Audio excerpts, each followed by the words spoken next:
On today's episode of Still Up Sports, we're talking about Courtland Sutton making it into the top 100.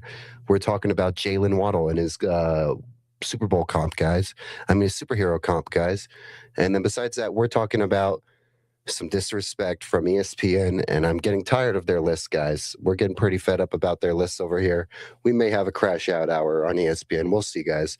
And then besides that, I need your guys' help walking me through fantasy football and teaching me some stuff, guys. All that and more coming up in 60 seconds, guys. Thank you.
For that. That's enough of that.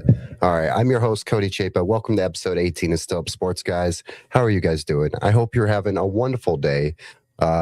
This episode was supposed to happen last night. We had some delays. It's all good. We're here now. So I hope you guys are having a wonderful night. Welcome to Still Up Sports. I'm your host, Cody Chapa, where we normalize late night sports talk, starting with the Denver Broncos, but covering all sports, guys. Our goal here is to normalize late night sports talk. And with your guys' help, we can keep doing that. We're at 107 on YouTube. Please come over, like, subscribe, comment if you are involved. Again, we cover the Broncos, but we cover any sport, guys. During the off season, we watch UFC, we watch all kinds of sports, guys, whether it's basketball, hockey, we cover everything. But especially during the regular season, we lock in on the Denver Broncos. And we got some fun topics, guys. We're going to be covering Bo Nix and this ESPN, hate that keeps coming. Another stupid ESPN list. We're talking about Jaylen Waddle and his superhero comp, and then Courtland Sutton making the top 100. Did you guys see that happening? I didn't see it coming. And no disrespect to Court, but let's all be real. Did any of us see Courtland Sutton making this list? I didn't. So maybe that means that's some good signs for some extra Broncos making it on here. Maybe, who knows? Maybe that means the Broncos that do make it are a little higher up on the list. We'll see. Besides that, guys, we're doing a 24-hour stream on Sunday to Monday. So Sunday to Monday, we will be doing 24 hours straight. We are not doing a UFC stream this weekend. We were going to, but we are taking some overtime at work. So because of that, and that overtime at work, guys, that's basically covering, some extra stuff that I can use for content. So what I'm making in overtime is probably going to cover my tickets, basically, with my UNLV Memphis football game and then my UNLV Nevada football game, guys. So that's going to be fun, fun content for the channel, filming some college football. It's going to be great, guys. But yeah, so if you're on YouTube right now, go like, comment, subscribe. If you're watching after the fact, we're at 107, go be 108. Help us get closer to 110 before we start this 24-hour stream. In that 24-hour stream, we're hoping to get up to 125. We're trying to just keep going and going, and we're going to see if we can have some good guests in there as well, guys. Besides that, here we are. We're on YouTube, so go check us out on YouTube. We're on X. If you're on X, guys, go check us out on X. And then again, we're on Instagram. Go check us out on Instagram, guys. Instagram's fun. And then besides that, we're on TikTok. So we're at 27 on TikTok. We're trying to boost those numbers up on TikTok. So go support us on TikTok, and every little bit helps, guys. And then besides that, you see me over here rocking the Goonsville, the green and gold St. Patrick's Day, collab right now. It's amazing. Goonsville knows what they're doing. I feel clean anytime I'm rocking the Goonsville on set. You see the Greek hat right there. You never know who's going to be rocking the Goonsville, whether it's an athlete, whether it's like a motocross athlete, whether it's a podcaster. You never know. Whether it's combat sports athletes, they're just, you never know who's going to be rocking the Ville. Goonsville's awesome. They get free ads, of course, because Goonsville's family to us. So it would just mean a lot to me if you guys go support Goonsville. Go check out everything that Petros has going on over there. Everything that Goonsville does is straight fire, all embroidered, clean merchandise. Go check it out. All right, guys. We're going to jump over here, and you're going to be right here with me. All right. So I hope you guys are having a wonderful day. We got some fun topics, guys, besides the fact that we got a 24-hour stream coming up again. So if you are here, let me see if you're in the chat. Go ahead, like, comment, subscribe. Let's see where you're at. All right. Right there. There you go. You see it. All right. All right, guys. So our first topic, I don't know if we want to jump right into this ESPN stuff because that stuff's getting me a little annoyed. These stupid lists, the ESPN feels so disconnected from reality sometimes. The way they build these lists, it doesn't make sense. Maybe at times, they're being a little, they're leaning a little strong in one way, but I don't know. Hold on, guys. Let me double check and make sure we're on Twitter right now because it's only showing one of them. Let me double check. Let's triple check real quick. All right, no, it says we are live on X. All right, good. Right now, okay, there we go. All right, okay, good. I was worried about that. It looked like it wasn't up, but it is. All right. Had to make sure that our X crowd was in there because it's not showing anyone, but I think that's just because no one's watching on X right now. All right.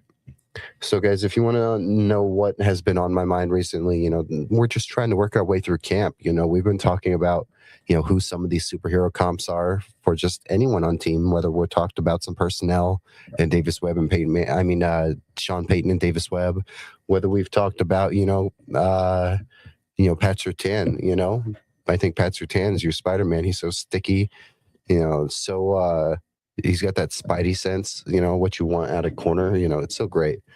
Yeah, and then also, guys, again, we got some fantasy football talk coming up too, because you're gonna have to help me and give me some pointers either during or after the fact on some fantasy stuff, because I'm competing against some other creators. There's our guy, Broncos Chat. He's gonna be, competing against us in this fantasy league. We got, I think it's the Supercharger podcast or whatever, I think that's it. Charger fan, we got a Seahawk fan that we're going up against, we got some Bills fans we're going up against. It's going to be a competitive first time doing this fantasy football stuff, and I'm excited to do it, guys. I've gotten some good pointers already. I've asked a lot of questions in some chats today, just asking more like some in other shows live chats. I've been getting some good pointers from a lot of people, so hopefully we can really kick some ass in this fantasy thing for the first time, guys. We're very new to it, but we're going to try to really just jump in and start out hot. But yeah, if you see this right here, I'm Cody Chapa from Still Up Sports. Thank you for being here, guys. So we're going to talk about, Jaylen Waddle and his little superhero comp, because this is a good way to burn a little bit of time without jumping straight into the whole ESPN drama with these multiple lists at times now, because you already have this list now with Jeremy Fowler, which apparently he consulted like execs and, GMs and players or whatever. He consulted, coaches, all these people from around the league, scouts, whatever. He consulted all these people and he made this list. But, he has Bo, 18 on this list. Bo is 18 on this list. And then, Mina Kimes and Ben Solak's list, he was 20. So you can't tell me that Bo Nix is the 18th or the 20th best quarterback in the league. So we'll get into that in a second. But we're going to get into this whole Jaylen Waddle thing, guys. I think Jaylen Waddle is your Flash, your Quicksilver, your Speedster, whatever you want. And this is a little generic to talk about, but I think it's not so generic. I think that it's actually pretty fair because of the stop and start, the quick acceleration, the explosiveness, what he can do when he gets going, going full speed. You don't want to be a defender trying to keep up with this guy. Talk about Jaylen Waddle. I was watching some of his highlights from last year, and he just runs away from the defender guys. And that's why I'm really excited to see what Bo and him can do. Because if Bo can just put the ball where it needs to be, you're going to see Jaylen Waddle turn some of these plays into touchdowns, which is some stuff that some of these other receivers would not be able to do. Not saying that they aren't capable of it, but that's what Jaylen's here to do, guys. And if you go watch that Miami tape the last few years, once that man gets the ball in his hand, and as long as he's going, you can't catch him. You're not going to catch him. So I'm really excited to see Jaylen Waddle and what he's got going on. I think he's going to be the new energy of this team as well, guys. I think Jaylen Waddle really is going to be able to bring a good energy. He's already brought some great vibes to the locker room. The people love him. The fans love him, of course. His guys in the locker room, they all love him. Yeah. The hashtag still up, guys. We are still up. Absolutely. Having a great night. I hope everyone's having a wonderful night, guys. It is currently 1:48 a.m. Mountain Time, guys.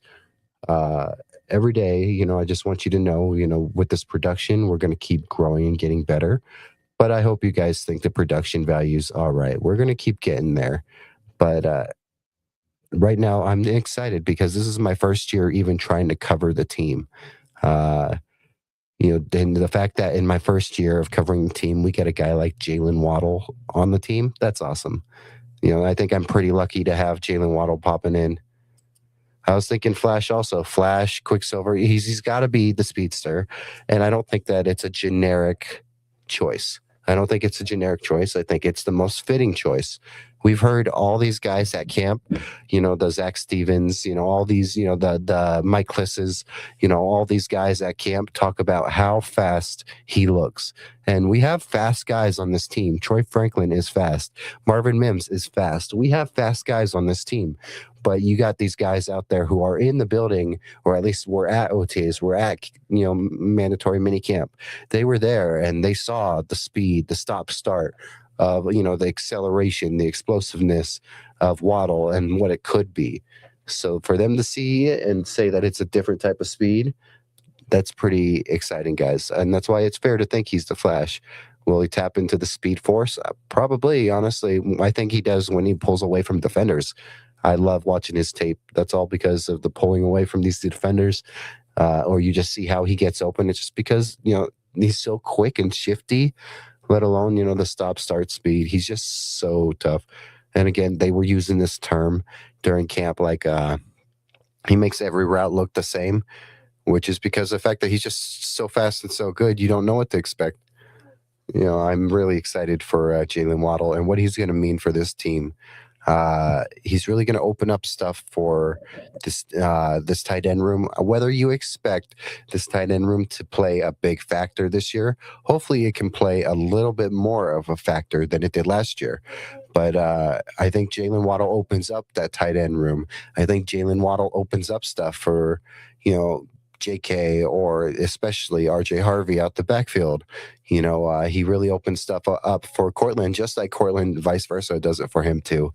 I'm excited to see the matchmaking every week with not just Courtland and Jaylen, because there's some great matchmaking there that you can use to take advantage of a team's number 1, number 2 DB. But then you can immediately go and look at that matchup at wide receiver 3 and be like, who is it going to be this week? Because it's going to probably be a revolving door at wide receiver 3. I don't think it's going to be a permanent guy unless one really takes it. I think Troy has the most yards from wide receiver 3 this year, but I wouldn't be surprised if it's a little bit of a step down just for, Courtland and, Jaylen Waddle to really dominate that yardage in the wide receiver room. I'm just saying, I think that wide receiver 3, again, this team is just a matchup nightmare. Whether you want to line Waddle up inside, outside, you got Court. You got some amazing wide receivers in this depth, but I think that Jaylen Waddle has to be your Flash, right? That's a great choice. I think it is. Waddle's going to give us a dynamic player that will give defenses something to worry about. Absolutely, because they'll be worried about him going up the top. I dare them to double team him.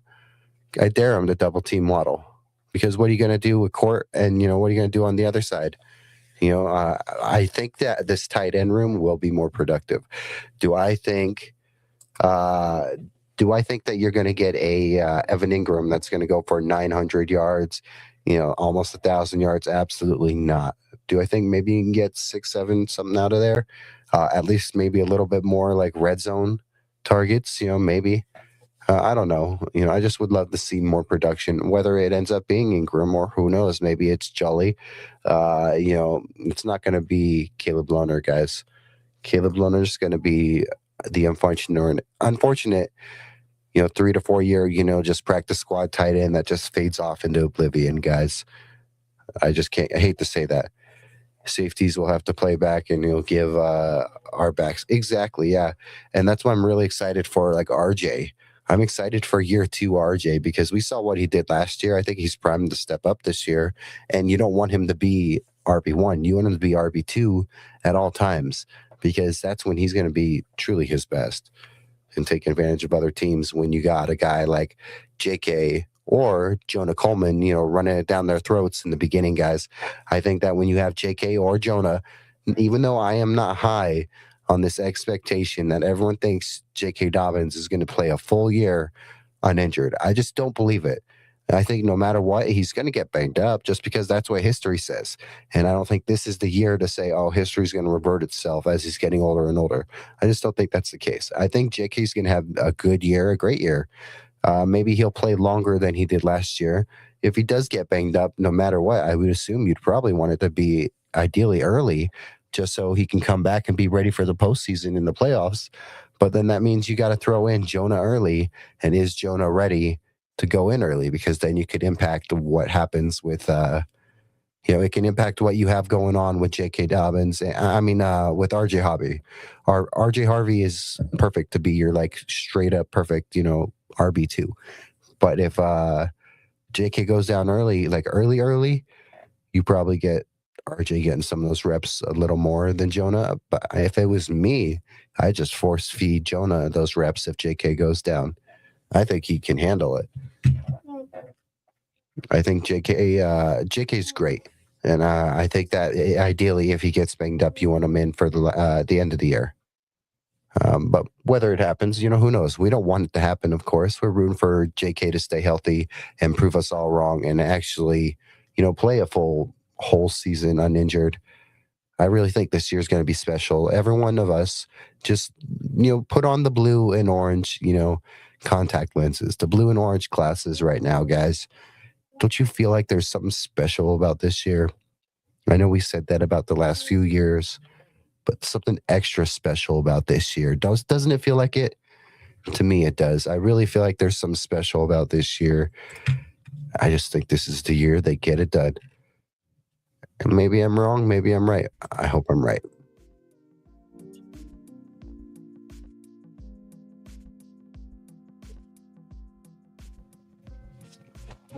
Let's see. All right, guys. Let me know how you guys are doing. Hope you guys are having a wonderful night. Welcome to Still Up Sports. We're normalizing late night sports talk every day, guys. Like, comment, subscribe. Welcome here to my show. We wouldn't be doing this if other people were doing that, but we do it anyway because of the fact that no one's doing it. And we love sports content. We wish that there was more of it at night. We wish there would be some when we got off work. We wish that the people who work graveyard had some live content, and you know what? We're bringing it to them. Each show is just a bit more practice. Each short, each sub, every little stream, every little bit of it is just great practice, and I'm having a wonderful time, and I hope you guys are having a wonderful time because it's been fun to engage with you guys. You guys give some amazing questions. Broncos Country is some of the smartest fans out there. They know their crap. And that's why when you guys prove me wrong or you have some great stats that, prove me that I don't know what I'm talking about at times, I highlight it for sure. And I just love Broncos Country because you guys are so smart. And you guys also just love to discuss things and just you love ball so much that you guys are just dedicated to stay up or watch at like 1 a.m., 2 a.m. Mountain Time. It's incredible, guys. You guys are incredible. So again, This show's not possible without viewers like you. So thank you. Yeah, Broncos country's the best. I love Broncos country, guys. I love that wherever I go, if you just see a Bronco hat or a Bronco shirt, you just gotta say hi, guys. You just have to say hi. That's a Bronco fan. You just gotta go say hi. And that's what I loved about going to the Tom Grassi event here in Vegas. I got to meet some awesome Broncos fans, and we're all in a little group chat, so we can all talk. And besides that, a bunch of us are following each other on Instagram, so it's pretty cool. I'm happy to be a member of Broncos country, guys. Yeah, guys, if you have any fantasy football tips, drop your fantasy football tips in the comments right now or after the fact, because I'm in a fantasy league this year. It's my first time playing fantasy ever. I got a general idea how it works, guys. I know how it works. I'm hoping that maybe I snag that first pick, because then I'll snag Josh Allen. If not, from what everyone's told me, with double down on running backs early, and we'll get deeper into that. But they said don't go QB early unless you get Josh Allen. So I'm excited for that, guys. Yeah, and we're still talking about Jaylen Waddle technically, but I always answer questions right away, especially with how slow the chat moves at the moment. At times, it's easy for me to answer every question, so I make sure I answer every question when I can. We have a good chance as any team to win the AFC. If we do, it won't be the first time we win a Super Bowl as an underdog. To me, it's just shocking to even remember or think about the fact that, guys, we were literally in the AFC Championship last year. It just feels shocking and mind-blowing. It doesn't even make sense. It feels like we weren't even there. But yeah, it happened. It happened in Denver. There was an AFC Championship game in Denver. Can you freaking believe that? It doesn't even feel like it, though. And I think this year we're going to have a chance to right that wrong. One thing I was saying, I was talking to one of the Bills fans in our in this fantasy league I have going on with Slanted Uptown, and one of the Bills fans, man, he was saying that he still thinks that it was a catch by Brandon Cooks. He thinks it was a catch. I told him, I said, sorry, man, no, it's an interception. It just has to be. Look at all the effort that went into the interception. It's just that good of a play. It was an interception easily. But I think that's going to be a great rematch, guys. It's going to be a really, really good rematch. And it has the potential, Bills versus Broncos, guys, to be game of the year. So keep your eyes out on that, guys.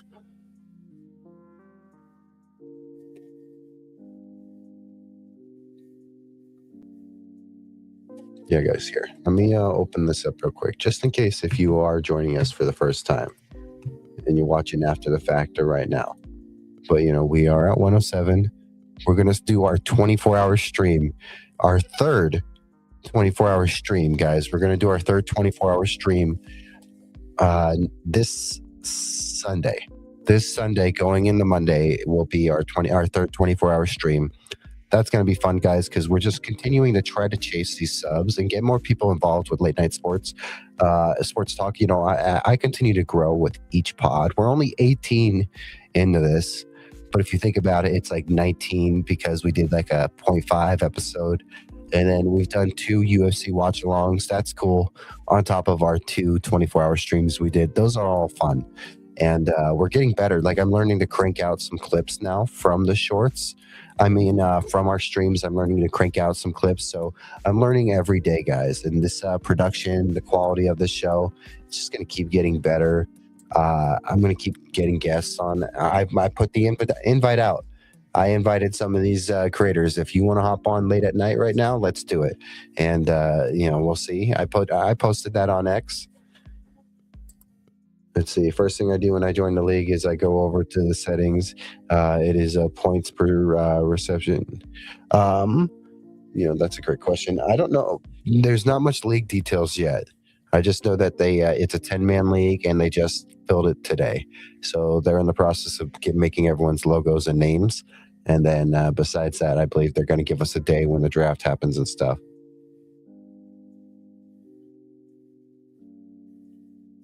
Yeah, that's true. A lot of them were saying double down on running back early, and I like that idea. I like the idea of getting 2 running backs early, just because I heard that, and if they're on a bad team, there's a chance they can really be going off often. So maybe I'll go with a running back. Unless I get a guy like Josh Allen, from what everyone was saying. Everyone was saying if Josh Allen's there and it's early, take him. Have you done any mock drafts? No. So this is my like red shirt off season, because this is my first year covering the team. I'm only like 2-3 months into streaming. I spent most of the year since January just saving up to buy my equipment and build the studio and stuff. So I'm still very raw. I'm still trying to do my best on making a transition from casual fan to, someone that's is taken seriously and covers this team. That's why I was roaming on the strip trying to find someone that I get a big interview with, because then that would have been like one big interview, and next thing you know, we're at 500 subs with the right interview. So that's something that's on my mind. It's just continuing to grow, guys. I want to get monetized so we can make these 24-hour streams charity streams, as well as when I am monetized, I can do more for the channel in terms of like trying to maybe get help involved and stuff like that. Hi, sweetheart. Hi, old lady. But yeah, no, I haven't done a mock draft yet. Oh, a mock draft for fantasy football to practice? No, I haven't. But maybe I should, huh? That'd probably be good. But yeah, in general, on the other end, with regular mock drafts or like 53-man rosters, like I know this is like prime 53-man roster prediction time, but I'm not doing 53-man roster predictions this year, just because I got so much to practice and learn on this producing side. I gotta download some sounds onto the sound mixer, before the season, so we're ready to go with that.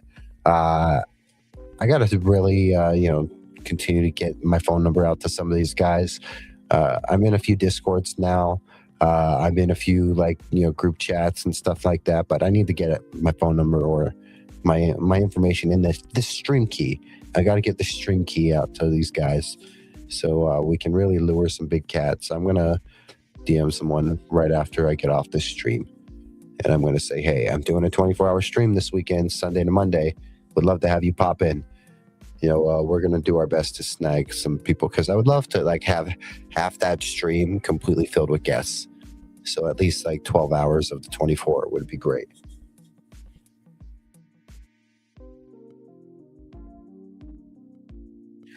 But I will say I'm pretty excited, guys, pretty excited to play fantasy for once, because maybe that might be a step towards sports betting.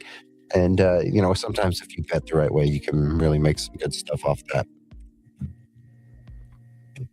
But no, I'm thinking I'm going to, as a rookie, I think I'm going to go in there and I'm going to sweep. I'm a quick learner, so I think that when it comes to mock drafts and stuff, or when it comes to fantasy, I'm a quick learner and I'll get better. And I'm excited. So, we'll spend 3 minutes on Waddle. If you have anything you want to talk about with Waddle real quick, let me know. I think me and Martin, we both agree that Waddle's your flash. It just makes the most sense. It's obvious. It's of all these, they're the most obvious. That's the most obvious choice right there, guys, is that Waddle has to be your flash. It just makes sense. I got Bo Nix as Superman. I got PS2 as Spider-Man. And that's just because, he's sticky and he's got a spider sense. And, he's just so technically sound. And, I just think that, the spidey sense, the stickiness, I think that PS2 is your Spider-Man. Jaylen Waddle's your Flash. Bo Nix is your Superman. And then I think that Sean Payton and then Davis Webb are your Bruce Wayne and Terry McGinnis.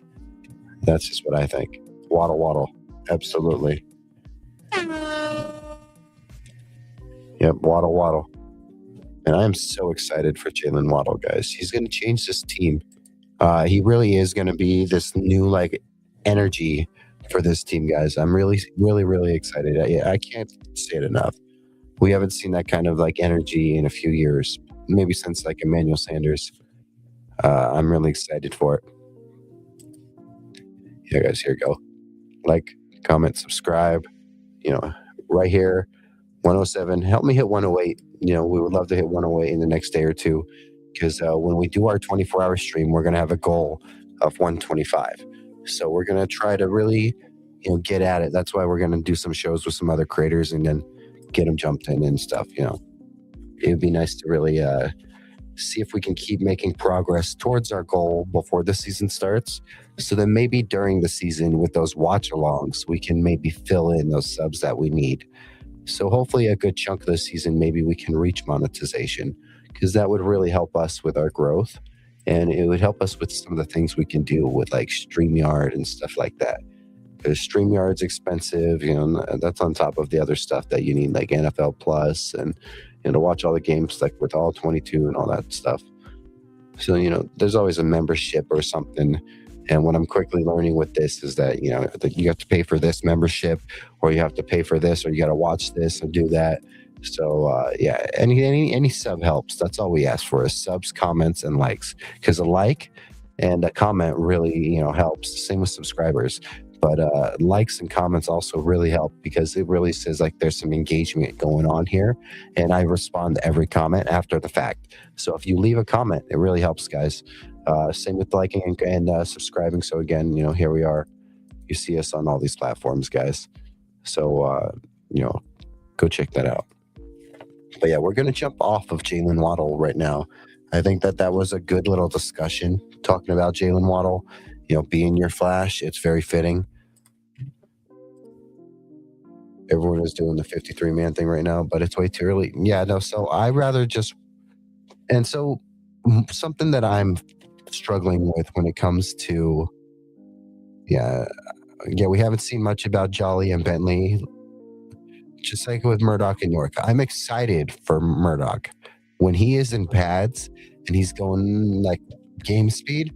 I'm excited for Murdoch for sure, because the man only has one speed. And same with York, Bentley. I think honestly, out of those four guys, like just out of tight end, and out of tight end and ILB, don't be surprised. I know that it's early, so we can't really predict too much. But of all these guys on here, like I like Bentley over Jolly in terms of like reps this year, just because of the blocking. I like Murdoch over York just because of the run stuffing ability, and like the forced fumbles and stuff. I think that I think that could help. It's just, I'm not saying that that's how it's going to play out, but yes, I'm intrigued by those guys for sure.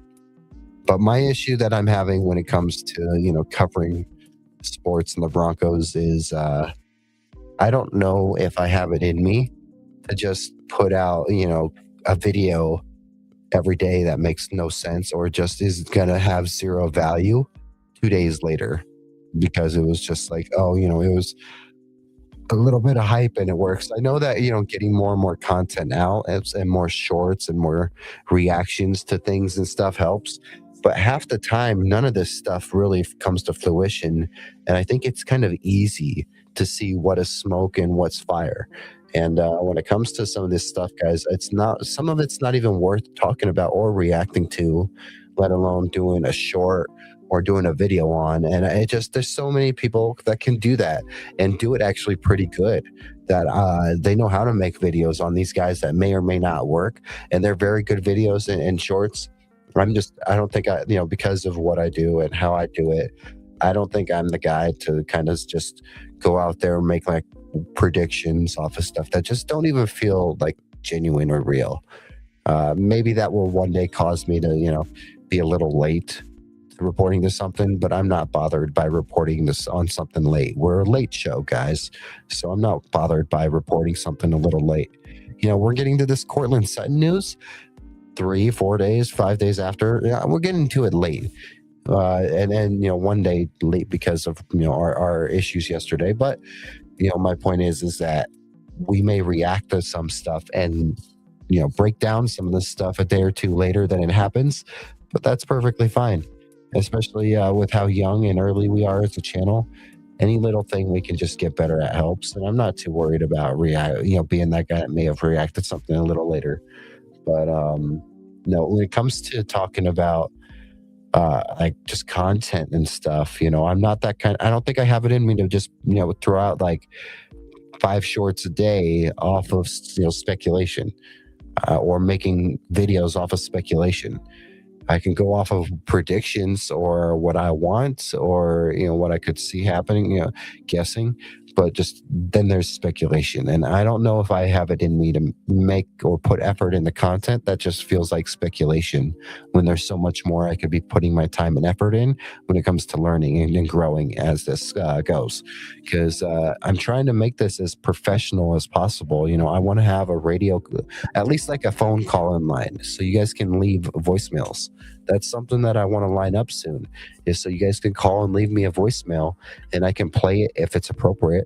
And then I can answer and react to it. That's something I would love to do. I want this to feel like a mix of radio, a mix of TV, a mix of YouTube, and then like a mix of traditional like late night TV.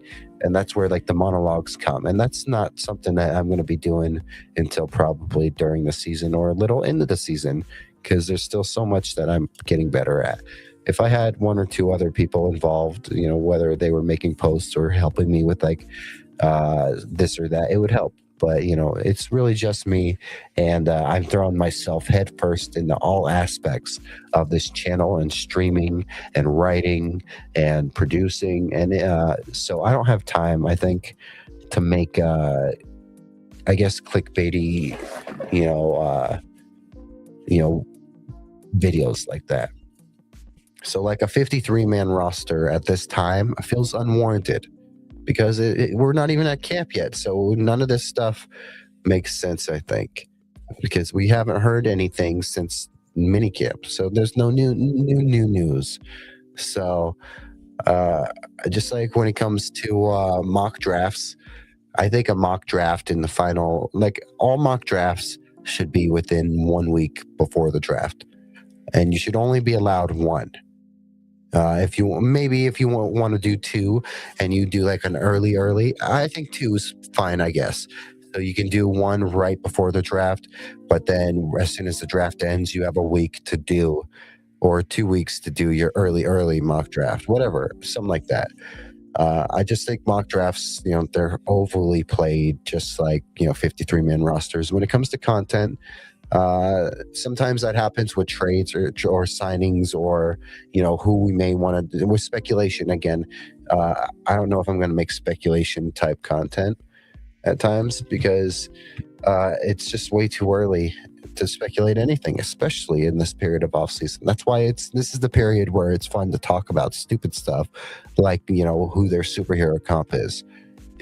Luckily we got blessed with the fact that we have some great news in Courtland Sutton making the top 100, because that's going to be a fun discussion. And we're getting ready to ease ourselves into this Bo Nix discussion with ESPN, because they've had two horrible lists this year already. Jeremy Fowler's, which he got input from over like 70 people, apparently. Does it mean much to me? No, not when Bo's ranked 18. And then did it mean something when Mina Kimes and Ben Solak put Bo Nix at, 20? No, it didn't mean much at all. It's starting to truly feel like, and then when you look at both of those lists, outside of Bo, you can see some guys that don't belong in these spots, and they belong higher or lower. And it just truly feels like ESPN is so disconnected from what's actually going on in these cities, and what's going on with these teams. I'm getting tired of seeing the disconnected type writing or articles or clickbait. ESPN is buying into the clickbait at times, and I know that they'll do anything for clicks, but yeah, I'm really excited to see what Sutton does with number 2 corners as well. Martin Courtland's gonna bully them. He's gonna bully these guys. I'm really excited for him.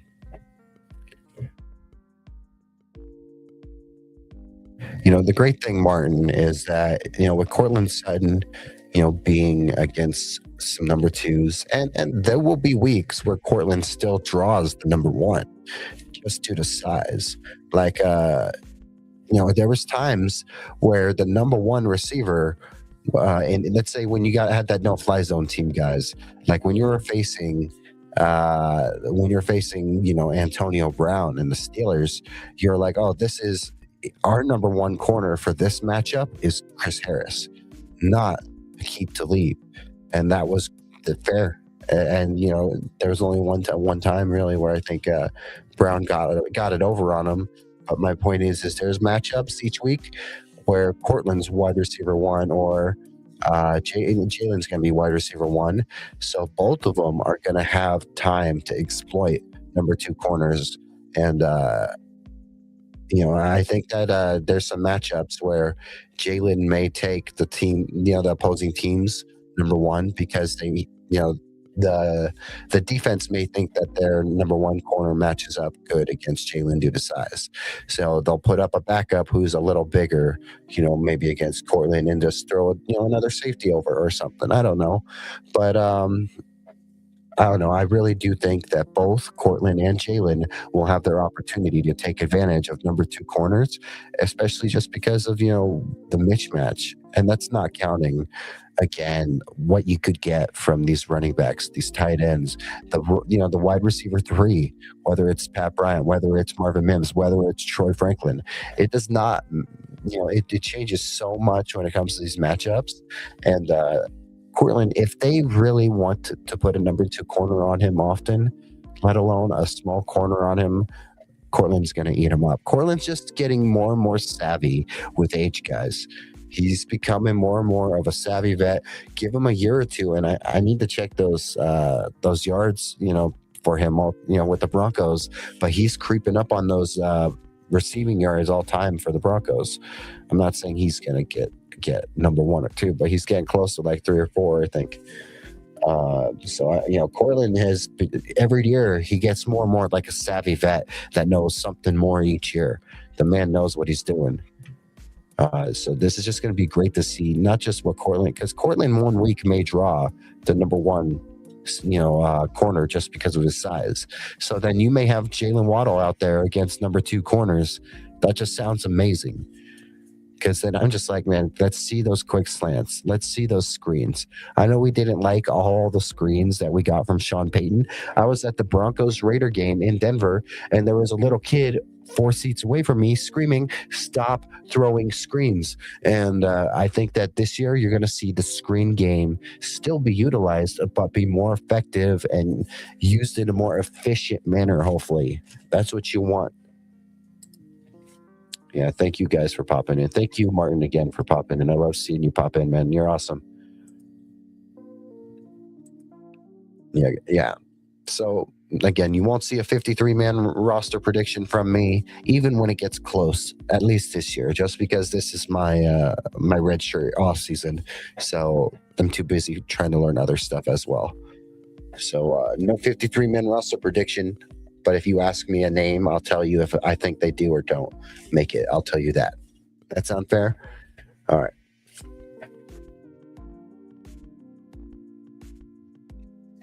All right, guys. And if you're joining us right now, it is currently 2:20 a.m. Mountain Time. Thank you so much for joining me. This is Still Up Sports. I'm your host, Cody Chapa.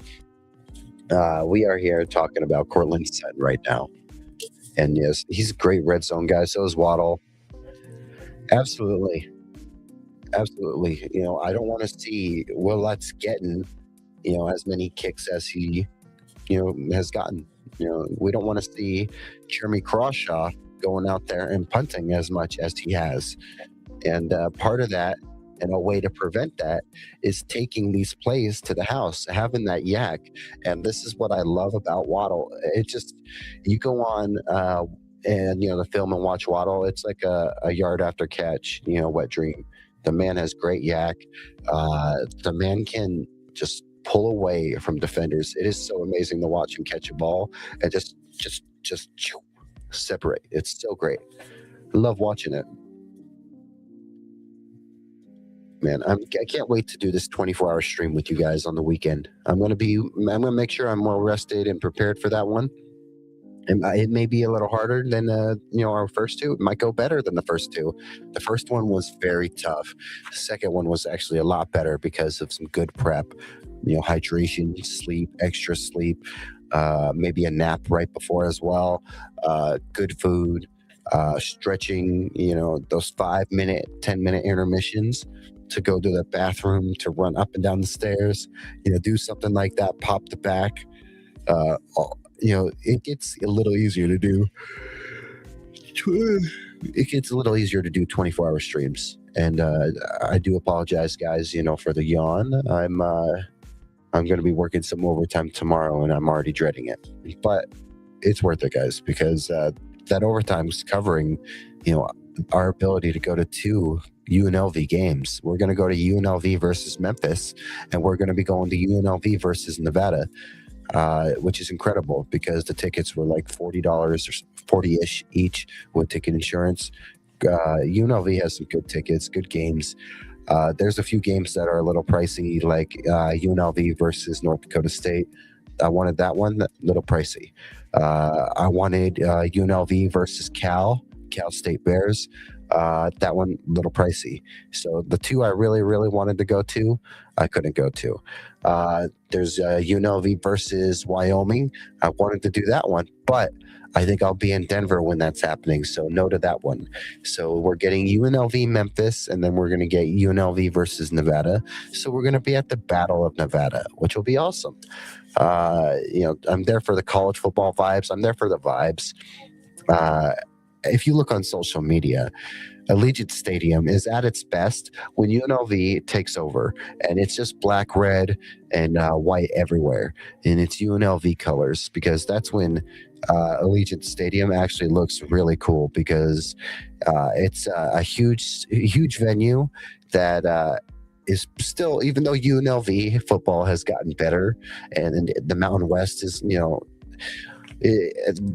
football's changing, and conferences are changing so fast, but the Mountain West still has some good teams, and there's still some good games to go to and stuff. But Allegiant Stadium's truly at its best when Allegiant belongs to UNLV, and it's a big venue that UNLV may not be able to sell out the upper decks and stuff, because there was too many. That's a huge brand new NFL stadium, but it's still pretty cool. I live in Las Vegas, so I live in Nevada. I'm a 4th generation Denver Broncos fan.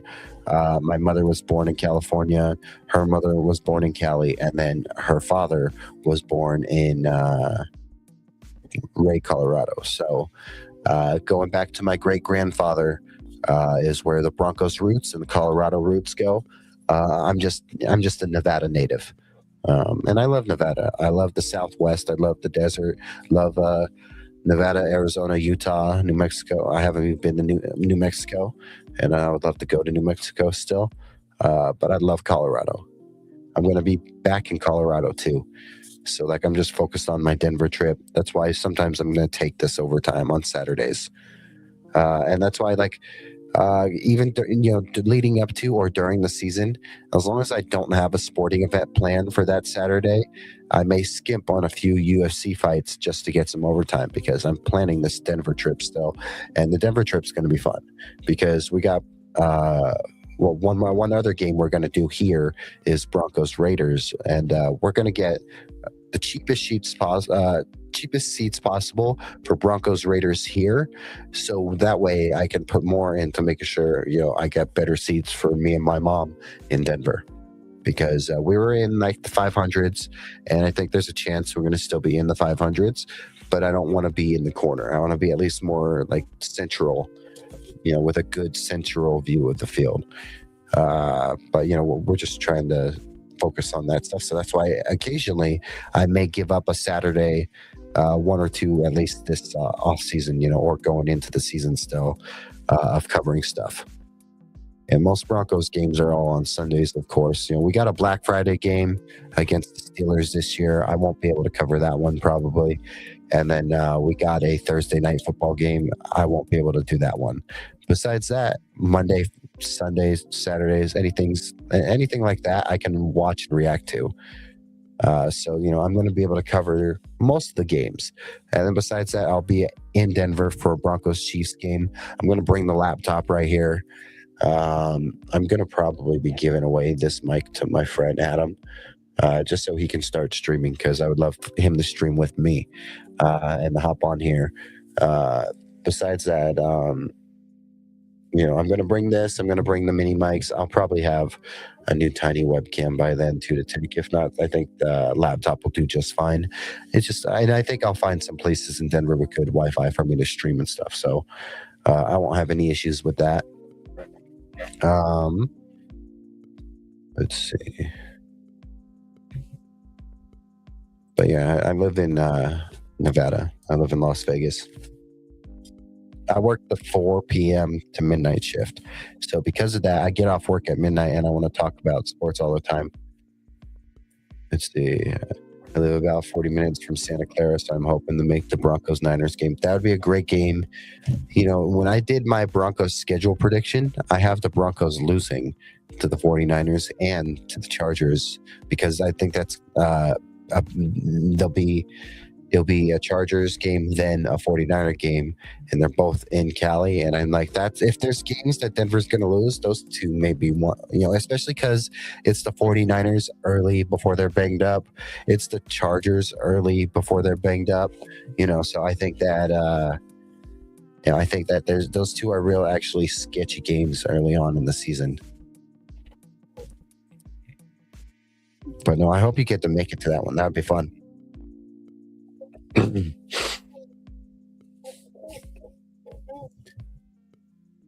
What's cool about these Broncos games in Denver is their posters are, they're like game pamphlets or whatever. They turn into posters, which is cool. I got to get me a few like cheap frames so I can open those up and put them in frames, so then I can hang a few of them, because they're pretty cool posters.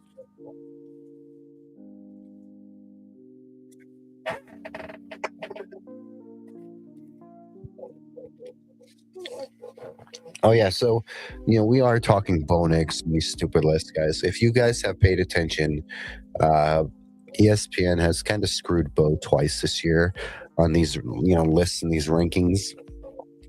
And it doesn't feel like they're understanding, or it just feels like ESPN and some of these writers are disconnected from reality. I don't know why. Maybe there's a reason why I'm here at 107, subs, and they're like a multi conglomerated, business, whatever. But as I sit here at 107 and I look at some of these lists that ESPN has made, from some of these accredited reporters, I'm just kind of shocked how away from reality some of these people are when they make these lists, because you could take Bo Nix aside, some of these rankings make no sense. Because on this one, I think Jalen Hurts is 17.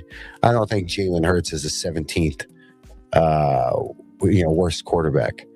I mean, he's not the 17th best quarterback. He's got to be a little up there. The man's won a ring. He's got to be up there. But I think Bo's got to be up there too. Maybe he's a top 10. Maybe he isn't a top 10, but he's top 15 for sure. I think Bo's like 11 or 12.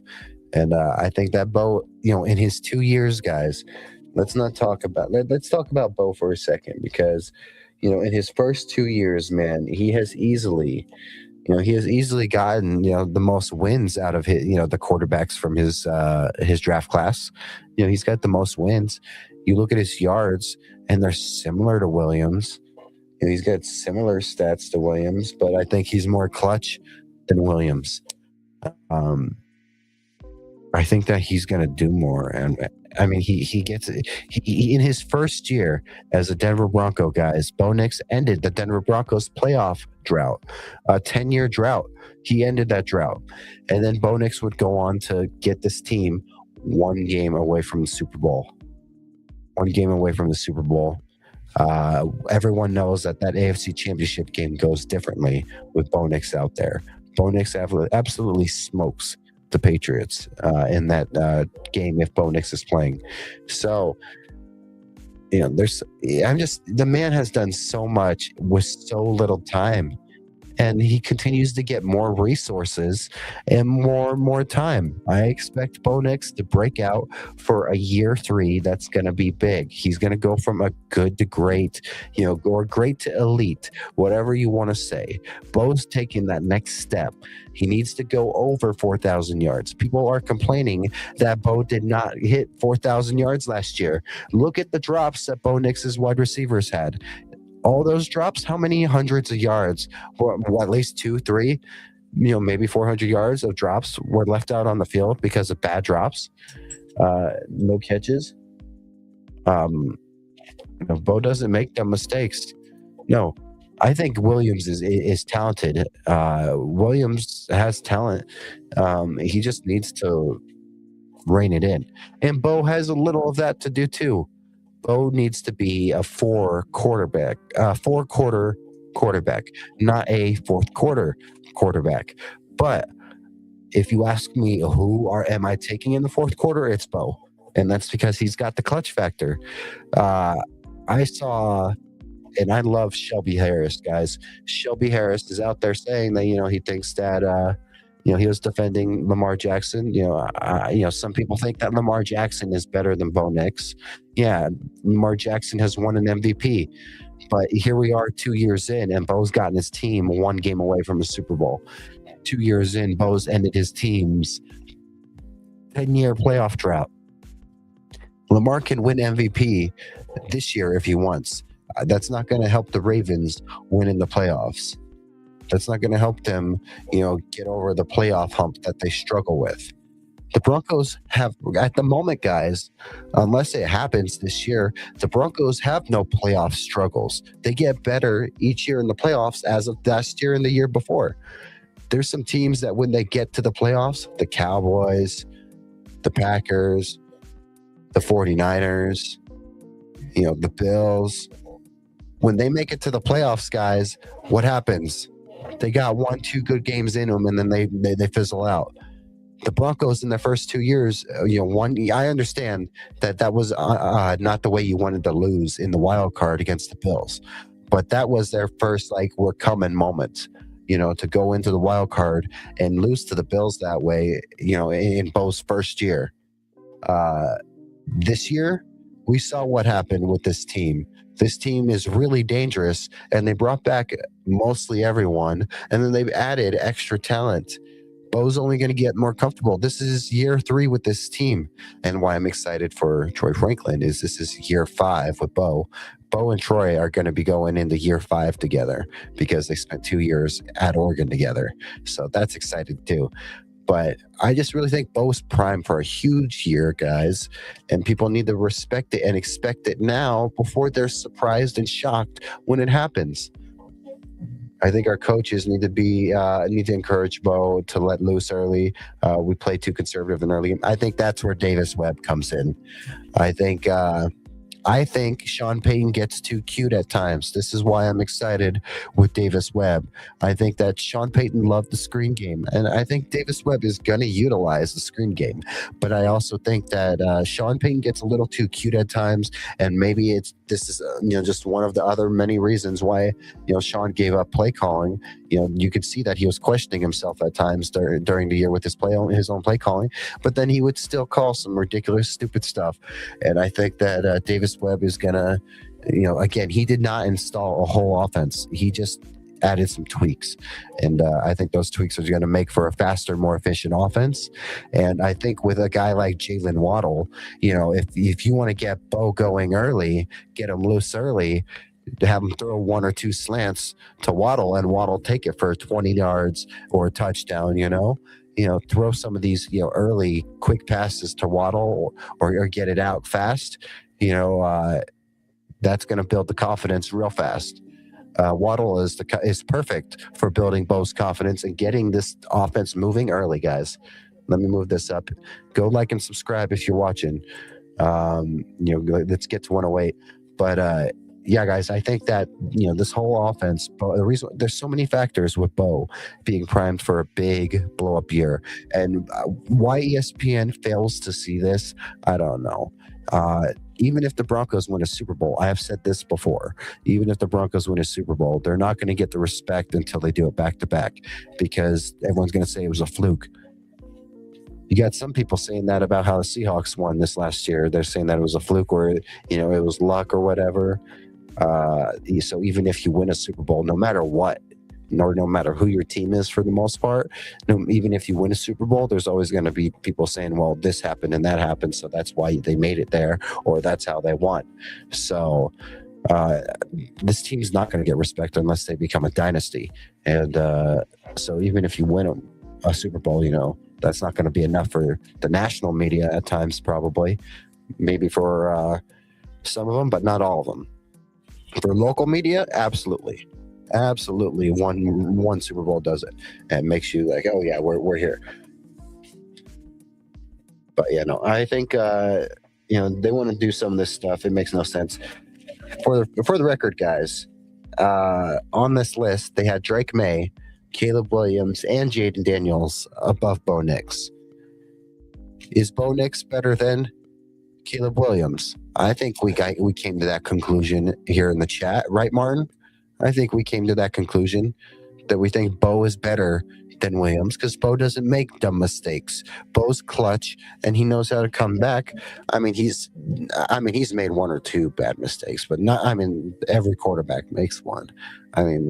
Tom Brady, when he was consistent as ever through those years, occasionally threw a pick still. So no matter what, there's always going to be plays to be had for a defense.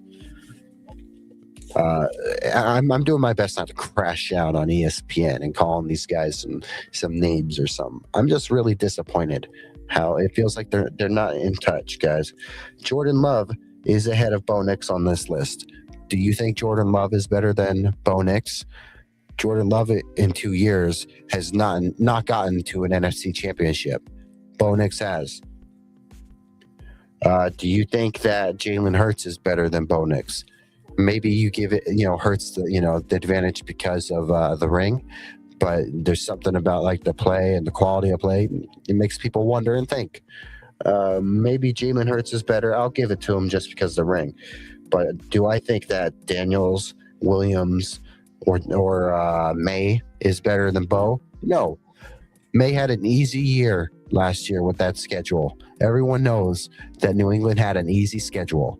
That is not a question. We know this. But can we say that Jayden Daniels is better than Bo Nix? Can you, when he's getting banged up every year, when his team is not making it into the playoffs or not making deep playoff runs in his second year? He had a good rookie year where he took Washington deep. That's great. What happened in that second year? What happened in Bo's second year? Bo went like this: year one, year two. Jayden Daniels, year one, year two. The man can't stay healthy. Jayden Daniels does not belong in this decision until he's staying healthy. I know he's talented. I know Lamar Jackson's talented, but ain't no way he's better. And there's look at this list out, guys. People are mad that Lamar is behind Courtland Sutton. That means Lamar is behind Bo. And you got Shelby Harris out here that's a little disappointed and mad that people are talking about Bo versus Lamar, saying people prefer the pocket passer over Lamar, yada yada. Well, Bo has done, it's what have you done for me more recently now, guys, than what have you done for me in the past. Winning MVP for Lamar, cool. That doesn't mean nothing to me this year or last year, and maybe it means nothing. So I think that I can't handle some of these lists. It's crazy. I think Bo's more successful than Caleb Williams. I think he's more successful than Jayden Daniels, even though he has some similar stats to Caleb Williams. I think he is more successful than both. Drake May have made it to a Super Bowl. If Bo Nix was in that AFC Championship game, Drake May does not make it to a Super Bowl. Mark my words on that. Yes, I'm going off of a speculation on that prediction, and I don't like to speculate here, guys. But in this case, I fully double down on that. Ain't no way New England pulls that off with Bo Nix playing. Again, Bo's a winner. Bo has the clutch factor. He just knows how to win. And the fact that Bo Nix is coming off of an injury, guys, should have this league on their toes. They are not on their toes, and I think that's why Bo it can count as a breakout. Some would say that your starting quarterback cannot be the breakout. I think Bo is the breakout. It makes sense why he would be the breakout because it's year 3. This would be his 3rd year in this offense in general, but also with most of this cast, guys, he's also getting a top receiver to add to this cast. He's getting what should be a stable running game that's hopefully better than last year, whether it's J.K. Dobbins or Jonah Coleman. I think that the Broncos have the running backs to keep running the ball on you and keep utilizing RJ as that RB2 where he's going to go for 1,000 yards multi-purpose. RJ's going to be a Pro Bowler just because of his multi-purpose yards. He's going to be the Darren Sproles of this team. So just expect RJ Harvey to keep killing it, guys. But Bo Nix has all the resources, all the things to lead to the breakout year. He would have easily went for 4,000 yards last year.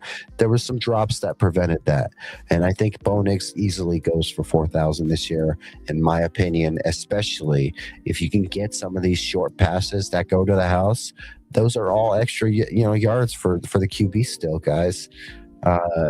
They don't build yards for QBs off of just passing through like air yards, because once the receiver catches it and takes it for another 50, they still count that because that's how long they just count it. So I truly think that with Jaylen Waddle and all the X factors, Bo Nix can push 4,800 yards, somewhere in there.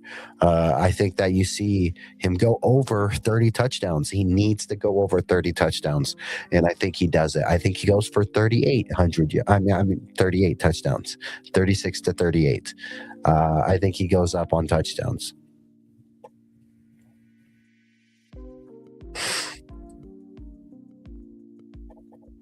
Oh, one more thing, guys. So Bo is 1-1 in the playoffs. All right. Remember that.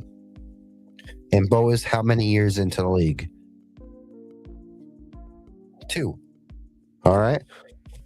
Dak Prescott, he is 10 years into the league and he's 2-5. What would you take? 2 years in and 1-1, or 10 years in and 2-5? Because there's no Super Bowl attached to that 10-5 either. That just is an interesting little stat there. Some may think that Dak Prescott's better than Bo Nix. I don't. I'm going off of what's more recent and right now, and what the trajectory looks like. You know what the trajectory looks like for Jordan Love? What it looks like for Dak Prescott, to me? It looks like another playoff loss, because they can get there, but they can't get it done. Bo Nix is continuing the show. He's getting deeper and deeper in 2 years. If in this 3rd year he actually gets them there, that just leads you to think that even if they don't win the Super Bowl, maybe he gets them back there the following year, because they keep getting deeper in the playoffs. Sorry, guys. It's getting a little late. I've had a busy day. It is currently 2:45 a.m. Mountain Time, guys. Hope you're having a great day, guys. Welcome to Still Up Sports. I'm your host, Cody Chapa. We normalize late night sports talk. During the regular season, we normally will go Monday, Wednesday, Friday, 1:30 a.m. Mountain Time.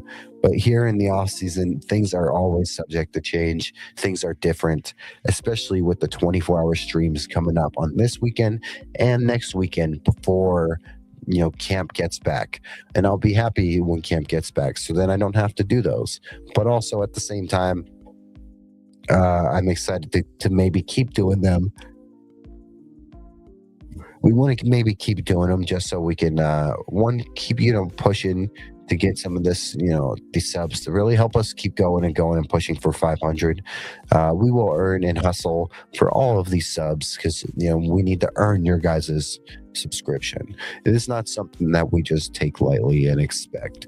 We hope that you feel like I have earned your subscription, and I hope I do that by engaging and commenting and answering your questions and comments, guys.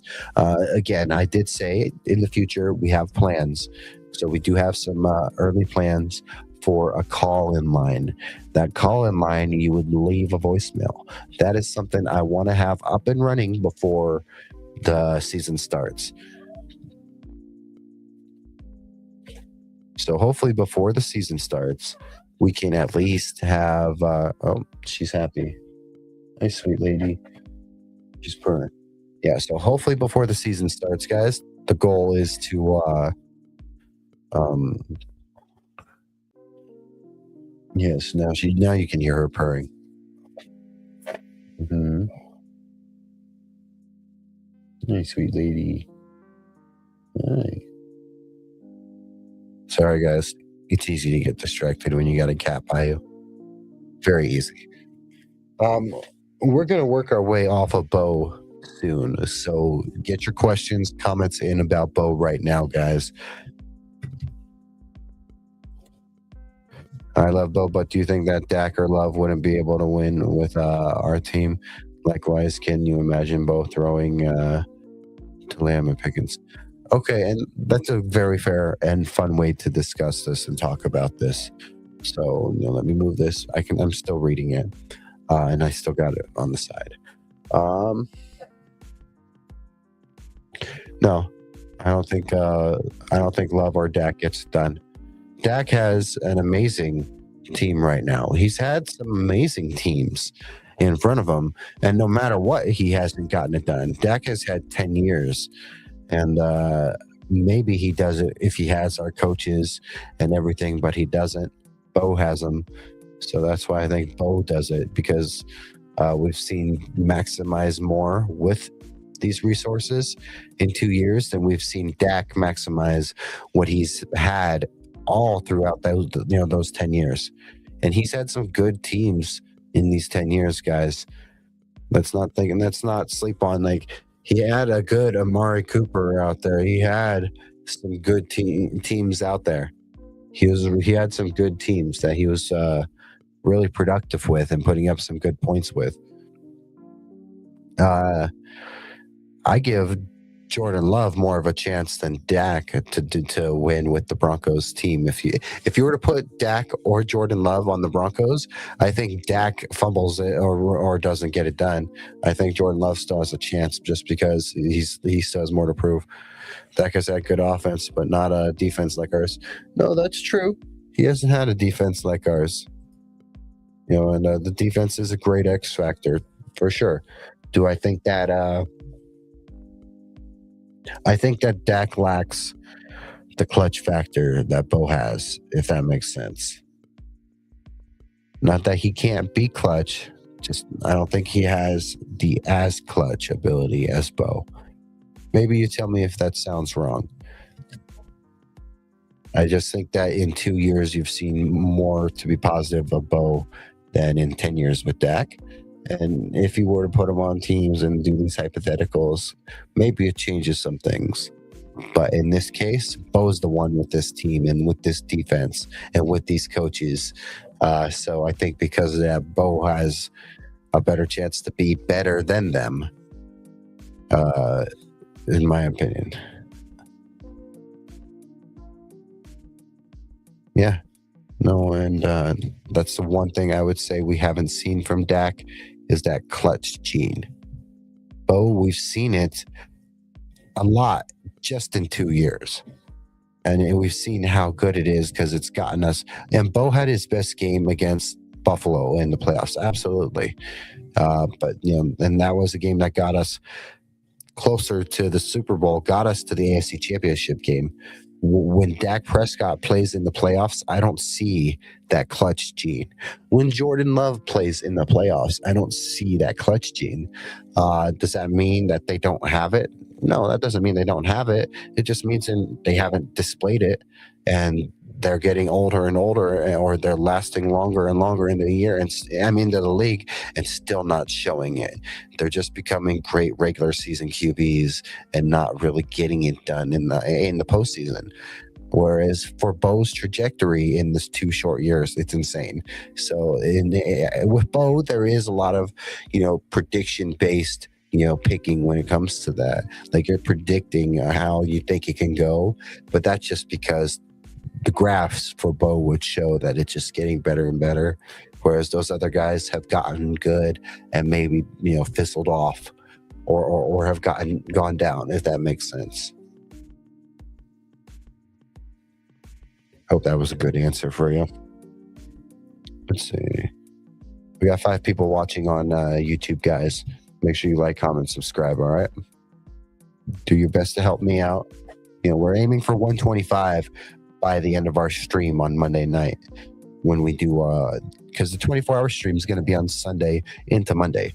So we're hoping that we can knock out and at least get up to 125. Because we got this soft goal of 500 before or during the NFL season, at least before this NFL season ends, because then we can at least do more and try to do more for the channel and all that.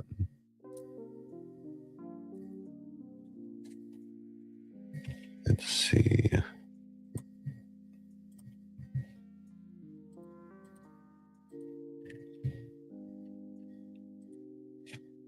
All right, guys. We're going to sit here on Bo. We'll sit here on Bo Nix for another 10, 15 minutes. I want to really hear what you guys keep thinking about Bo, especially you, Martin, because you're here and you're engaging. I want to give you more time to, get your Broncos takes off. That's part of Still Up Sports, is so that, the sports fan, the late night sports fan, has someone to engage with and spitball these ideas back and forth. So definitely, keep going with some of the stuff that you've been throwing out, because you've offered some great rebuttals and questions, or at least great talking points. Again, right here, fourth quarter Bo.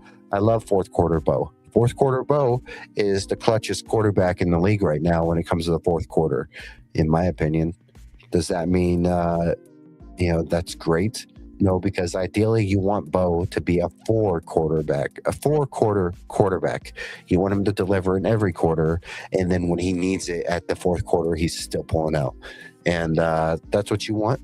And I think Bo can easily take that step up.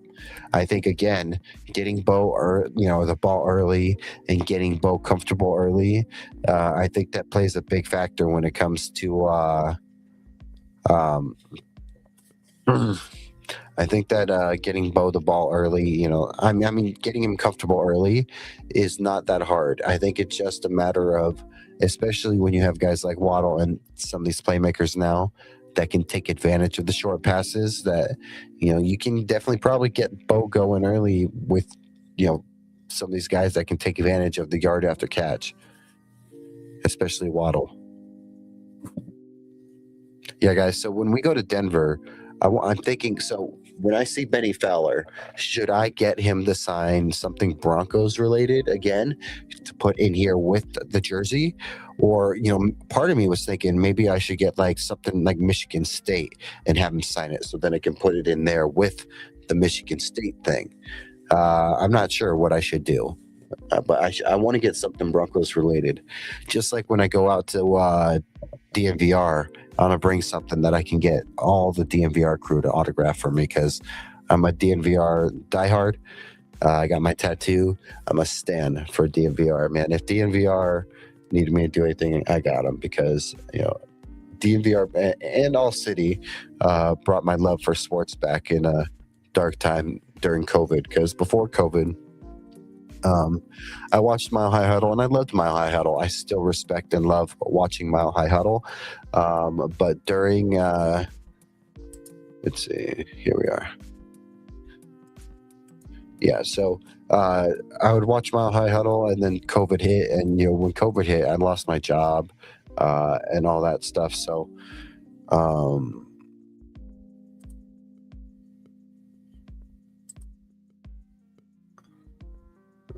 Oh, okay. Yeah. Okay. Sorry. I was checking on something. Yeah. No, but I lost my job during COVID. And, when that happened, you just kind of fall into a rut. And I was just focused on, maybe playing some video games, just passing time in life, not like enjoying sports anymore. I lost my love for sports and my love for just watching and enjoying sports content and engaging in it. And then, I got into DMVR and I love it. They made me fall in love with sports again. All right. When you hear people talk about Bo, pay attention to who is talking. The ex players, especially QBs, speak very highly of Bo, where non player analysts, not so much. Great point. Chase Daniel, Dan Orlovsky, both guys that love Bo Nix, backup quarterbacks. There's a lot of coaches. John Gruden loves Bo Nix. John Gruden loves a lot of people, but he loves Bo Nix. I think that John Gruden is one of the best coaches in the world that is not coaching. And I think that John Gruden should get into the UFL and go start himself a UFL dynasty, because I think he could go win 2, 3, 4 UFL championships in a row if he started a program or got to be a part of a program in the UFL. I think he can single-handedly change and be a great help for what the UFL is trying to do by becoming a stepping stone for the NFL. Yeah, no. So it's definitely a thing. Some of these people who talk about him, you can tell who's talking smack or who's coming at it with a great, intelligent discussion. And you watch these backup, quarterbacks who do content now. They love them. I love Chase Daniels and his work that he posts out there.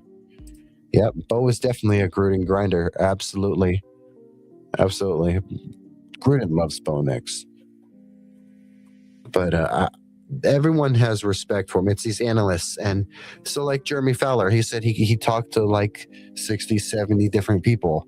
Some of these were execs, some of them were scouts, some of them were coaches. So it was all over the board. But I'm just like, I don't know. I don't know. I just none of these lists. He may have talked to these people, but they didn't give him that ranking. I think, right? They didn't give him that ranking. He came to that ranking based off of what they talked to him about or what they said. Either way, guys, in this one, 18, I think is too high for Bo. In Mina Kimes and Ben Solak's list, I think that, what was that, 20, too low. I think Bo is a top 12 quarterback, top 13 quarterback. And I think this year, he's going to take that step up from great to elite or good to great, whatever you want to say. I think he's taking a big step up. Boys, behave. I think Bo's going to take a big step up, guys. Again, I got him going for like 3,800 passing. I got him going for 4,800 passing, 38 touchdowns. I got him going for like 6 interceptions. I think he's going to really have a stat line balloon. One, because lack of drops. And then I think you're going to see extra yards because of what you may see from guys actually start taking these balls to the house, like Waddle. A Waddle can take a ball to the house. Mims can take a ball to the house. These guys can do that. It's just a matter of utilizing that way and doing it and not getting so cute on offense. And I think that Davis Webb won't get as cute on offense. If you're a scout for Atlanta or Minnesota, do you want to admit that you had a Penix and McCarthy higher than Bo? Nope. I wouldn't want to admit it. I don't know how they got there, but I mean, for the record, we can go back to when we drafted Bo Nix. And when we drafted Bo Nix, there was a lot of people that wanted J.J. McCarthy that night. There was even some that wanted Michael Penix. There's some Broncos fans that were crashing out that we made the selection of Bo Nix. But all off season, to me, it looked like Bo Nix and Sean Payton were in love with each other, and that they were flirting from a distance. That's how it looked. At least that's how it looked to me. Uh, out of Who do you think, Martin, has more chance of success out of Penix and McCarthy? Like in general, who do you think will have a chance to succeed and actually do something and have a good career that isn't just like a backup QB career? And again, Chase Daniels has proved that being a good backup QB is great.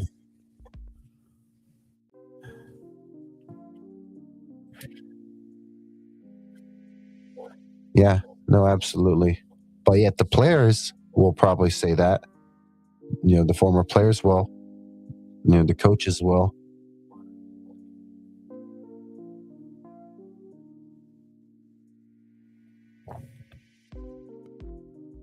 No, I don't think that. I think some of these lists from ESPN. I don't think they would admit that they're wrong. Whether it's Mina or Ben Solak or Jeremy Fowler with this list, I don't think anyone will admit that they're wrong. Same with these scouts that drafted guys like Penix. At least were the reason that you got guys like Penix or McCarthy getting drafted. So no, you got a good point.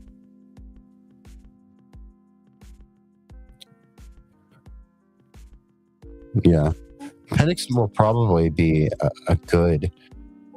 See, I think that McCarthy will phase out like Josh Rosen. Is that a fair comp? McCarthy and Josh Rosen. What do you think? I think that's a great comp. Is Josh Rosen and JJ McCarthy? But no, I think I agree with you. Penix's arm will keep him in the league. I think Penix with the right team is a legit high level backup quarterback. And I know that we haven't seen him do much with play in general in the NFL still like that, but I think that if he ends up on the right team, he could be a pretty good backup. Especially based off of like system, or if they're like a heavy run game team, and just like a heavy, you got a good run game and take the shots.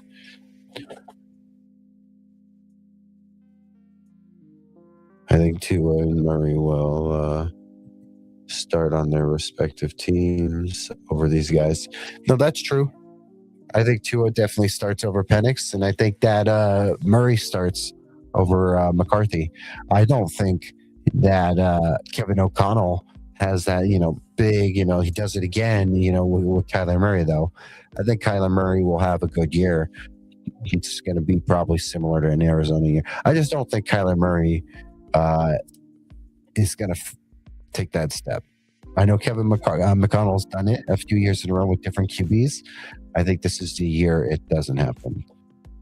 And I could see Justin Jefferson crashing out at Kyler Murray for some reason. I just see it. Tua, I know someone, I'm not going to mention their name, but I know someone that seems pretty hyped on, they seem pretty hyped on Tua and what might happen with Atlanta. Because you got Bijan, and then they're like, you got Kyle Pitts and Drake London, and I'm like, I know he's got weapons. He had weapons in Miami, though. I'm worried about Tua's health. I think Tua's going to be banged up, guys. We got to hope that Tua stays healthy in general, so there's no tragedy there. That's not going to be fun for anyone.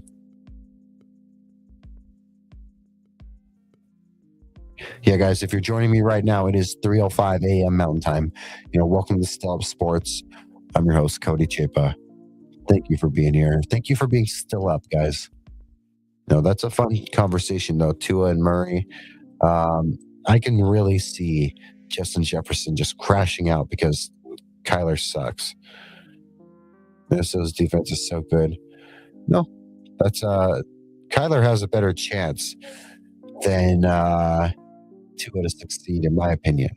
But I know someone that has been saying they think Tua probably would succeed better than Kyler because me and this person, we were talking about teams that have bad starters that may actually be able to be decently good, and he's a big Tua guy.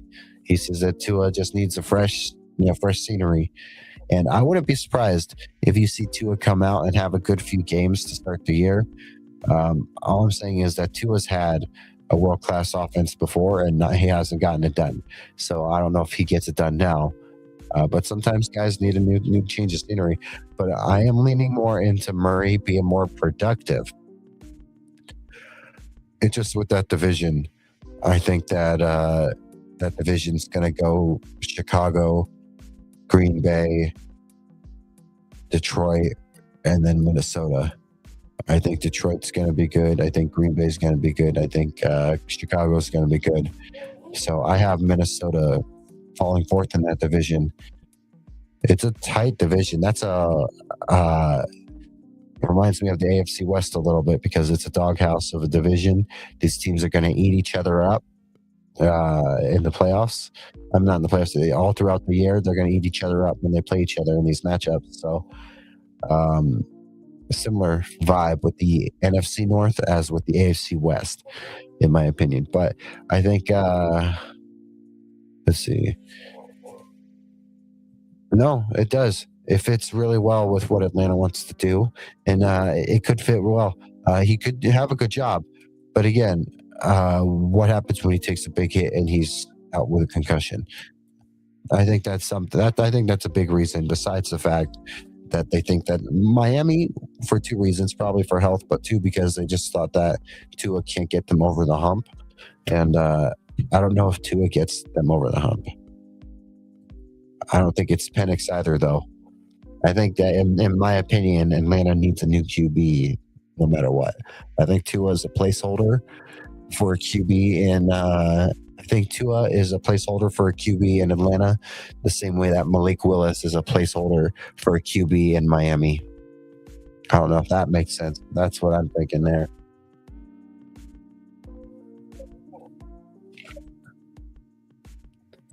But again, don't be surprised if Tua has some hot games coming out the gate for Atlanta. I would not be surprised if Tua has some good games. Would not be surprised one bit. I'm just thinking that I don't think Tua plays a healthy year.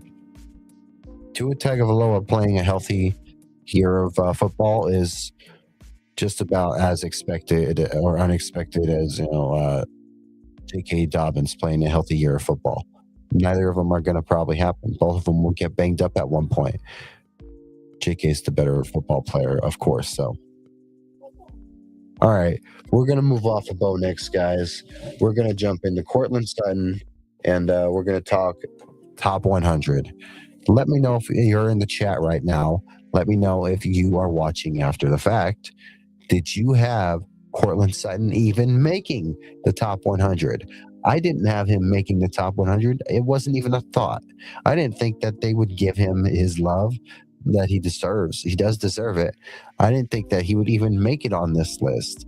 No one was probably thinking about it when we saw it happen. We're all like, well, it's very deserving. The man deserved it, and we're happy for him to get it. But be real. Did you even think Courtland Sutton was making the top 100? Let alone he's higher than Zach Allen. That's my problem with this list, is that Zach Allen is behind Courtland Sutton. Zach Allen should be a top 50 player. Courtland Sutton should be in the 90s or in the 80s. That's just me. That's what I'm thinking there, guys. I would never say this to his face, but I think he would make a great backup quarterback. He can totally, again, being a backup quarterback is not a horrible thing when you see Chase Daniels, going to Greece every week or going, to Malibu or the Hamptons. The man is living an amazing life because he played backup quarterback for so long.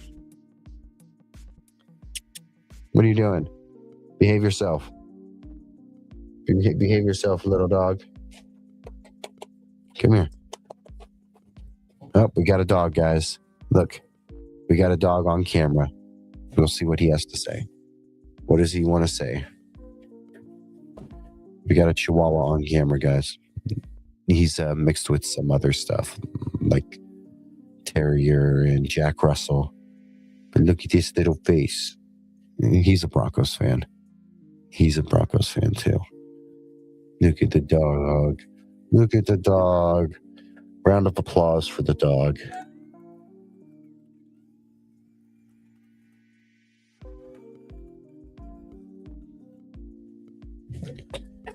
His name is Reedus. So Norman Reedus, from Boondock Saints, from Walking Dead. Yeah, he knows the shows because he knows he's named after it. Reedus.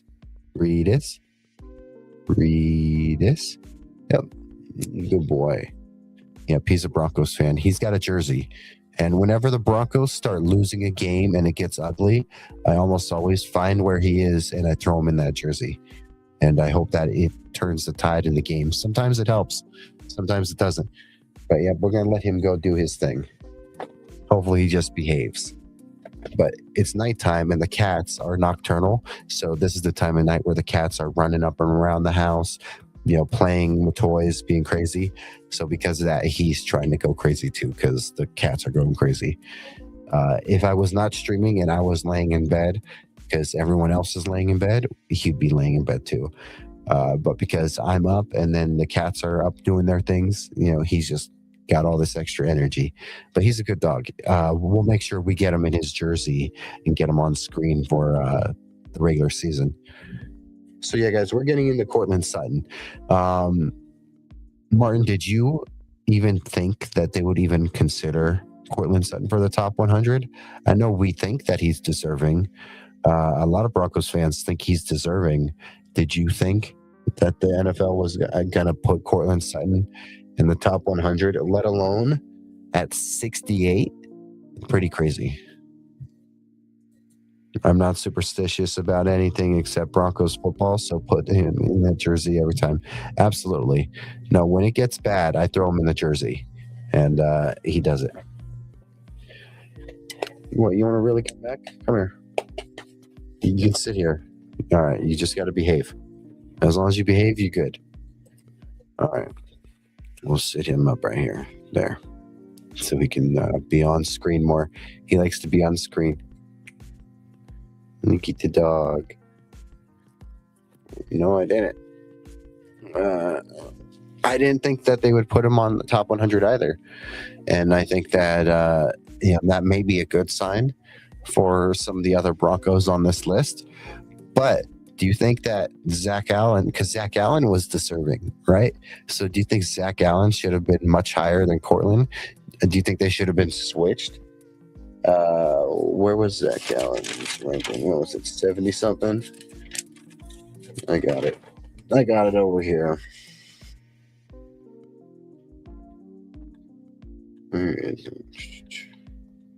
73. So Zach Allen was 73. Courtland Sutton's 68. I mean, in general, I think Zach Allen's a top 50 player. I think he's a top 2 or 3 player at his position. Besides that, I think Courtland Sutton's like a 90s type player, guys. I love Court, but in general, I'm like surprised by them putting him so high and putting him where they did. Yes, I see you. Sweet dog. Yes. Is there a rule about 50 players on defense and 50 on offense, or it can't be unbalanced? I say that because I don't think he's better than 50 other offensive players. No. Probably not better than 50 offensive players. Do I think he's a top 20, 25 defensive player? Yeah. Oh, it's a good question, man. I think Zach Allen's that good, though. At the end, I think he's the best DN in the game. And with Zach Allen, we made sure that we talked about it too, but like he was ahead of Cam Jordan, ahead of Montez Sweat, ahead Tulai Tupolito from the Chargers, ahead of Josh Sweat, ahead of Derek Brown, ahead of Jeffrey Simmons. So he was ahead of all those guys. Zach Allen's ahead of all those guys on the list already. I don't know how many more at the end or D line, he can be ahead of him at this point. But I think he's that good on defense. I think Zach Allen's that good on defense. But when we get into the Courtland thing and we talk Courtland Sutton, let's see. Courtland Sutton, in terms of who he's ahead of and who's ahead of him right now, as of what the rankings are out right now, Courtland Sutton is notable non-wide receiver. He's above Lamar Jackson. Let's see. He is above Travis Kelce. He is above Tedero McMillan. He is above A.J. Brown in terms of wide receivers. Those sound fair, right? Would you say Courtland Sutton's better than Travis right now? Right now, Travis. Not Travis Kelce a year or two ago, but right now, maybe. I think that's a very fair argument at the moment, maybe. Just because Travis continues to drop, and Courtland, I think, probably still has another 2 years of his prime. But do I think Courtland Sutton's better than A.J. Brown? I think so. Do I think he's better than Tedero McMillan? I actually love McMillan. And again, I didn't think Courtland Sutton was making this list. Do I think these guys could be on this list in general, like Kelce, McMillan, Brown? Yeah. The 2 wide receivers so far on this list that are above Court, Drake London and Chris Olave. So maybe it's a youth thing there, because minus McMillan, but I think McMillan should be higher. I would put McMillan higher than A.J. Brown. I wouldn't take him over A.J., but he's better than T-Mac. I see. Maybe that's where you and me go wrong, because again, maybe I'm leaning into the youth with this situation, because I would take T-Mac over AJ in a heartbeat. And not just because T-Mac is just so young with so much potential and explosiveness. I think AJ Brown is aging out of his prime, just like Courtland. Even though I think Courtland has a little more than AJ does. That could be all speculative, though. I'm just very high on T-Mac, though. I wanted T-Mac. So maybe that's part of my problem, is I'm just big on T-Mac. And I really like him. Do you think Chris Olave is better than Courtland Sutton? Because right now it's Chris Olave and Drake London ahead of Courtland. Besides that, they got Travis Kelce, they got Tedero McMillan, and A.J. Brown behind him.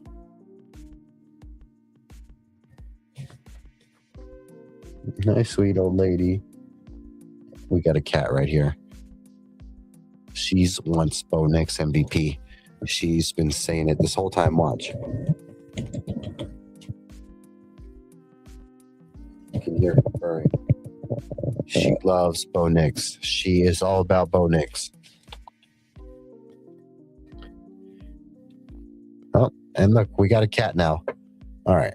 So now we got my son, Apollo, the tuxedo cat. Nope. You want to be here, you got to go on camera. You got to go on camera. That's the rule, son.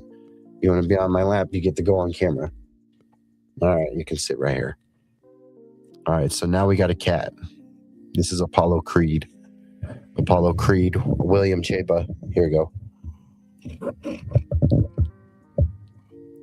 Speak to the people. What do you have to say for yourself?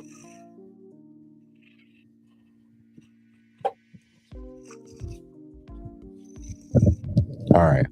That's enough of his wild takes right there. The dude's a little crazy with his takes. He lacks political. He lacks self-control. I'd take Olave over Sutton. Is it because of the age? Would you take Olave over Sutton because of the age and the explosiveness? Let's see, but not London. Oh, okay. No, that's a good one. See, that's the thing, is when I hear people talking about Tua and they're like, oh, well, he has London and he has this or that. I'm not too high on London. I'm not too high on Drake London. I'm not too high on the Falcons. But if when I do my fantasy draft, if Bijan is available, I'm going for Bijan. I got my son right here. My sweet little kitty cat. My little Broncos fan. Yeah, huh? What are you up to? What do you think? What do you think, huh?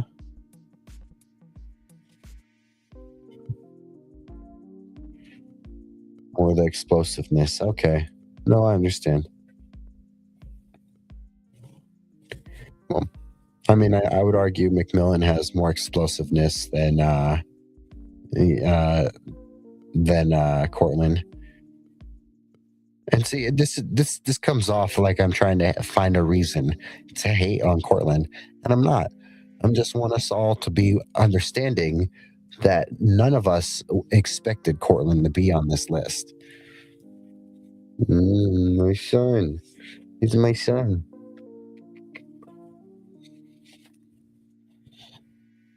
Look at this. He's funny. Yeah, none of us would have expected Courtland on this list, is what I'm getting at. I don't think any of us truly thought that was doable. And to see him on that list, some of us were a little shocked. Some people were saying that Waddle's not going to make the list, and I think he's going to make the list still.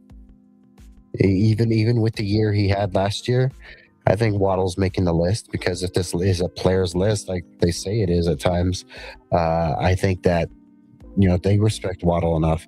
I think Jaylen Waddle will make this list no matter what. We'll see if he doesn't, but I think he will. All right, we're going to work our way off of Courtland Sutton. If you got any questions, comments, get them in right now. Guys, take a look right here. We are at 107 here on YouTube. Get us to 108, 109 in the next day or two. On Sunday, we will be going live for 24 hours for our third time ever. So this will be our third time doing 24-hour streams, proving once again that we are still up, sports guys. We are still up. And we're trying to normalize late night sports talk. It's one sub, one like, one comment, one show at a time, guys.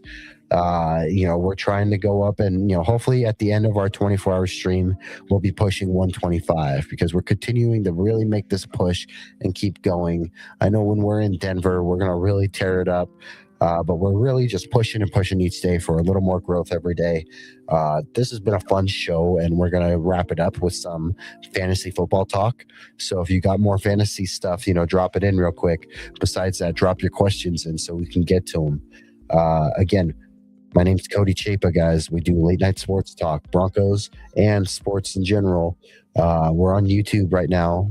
Go subscribe. Get us up to 108, 109. But yeah, so that's the YouTube page, okay? So go check us out on YouTube. We're here on X, guys. We're also on X. So if you want to go check us out, we're on multiple platforms to cater to you. We're on Instagram. We're on TikTok. So go check us out on Instagram and TikTok. Those are fun platforms as well. We got more to coming up in the future, guys. So much coming with this channel. So just stay tuned. And then besides that, you see me right here, rocking the Goonsville. This is the St. Patrick's Day Goonsville right here. You see me rocking it right now. I love my Goonsville. It's just such a great brand.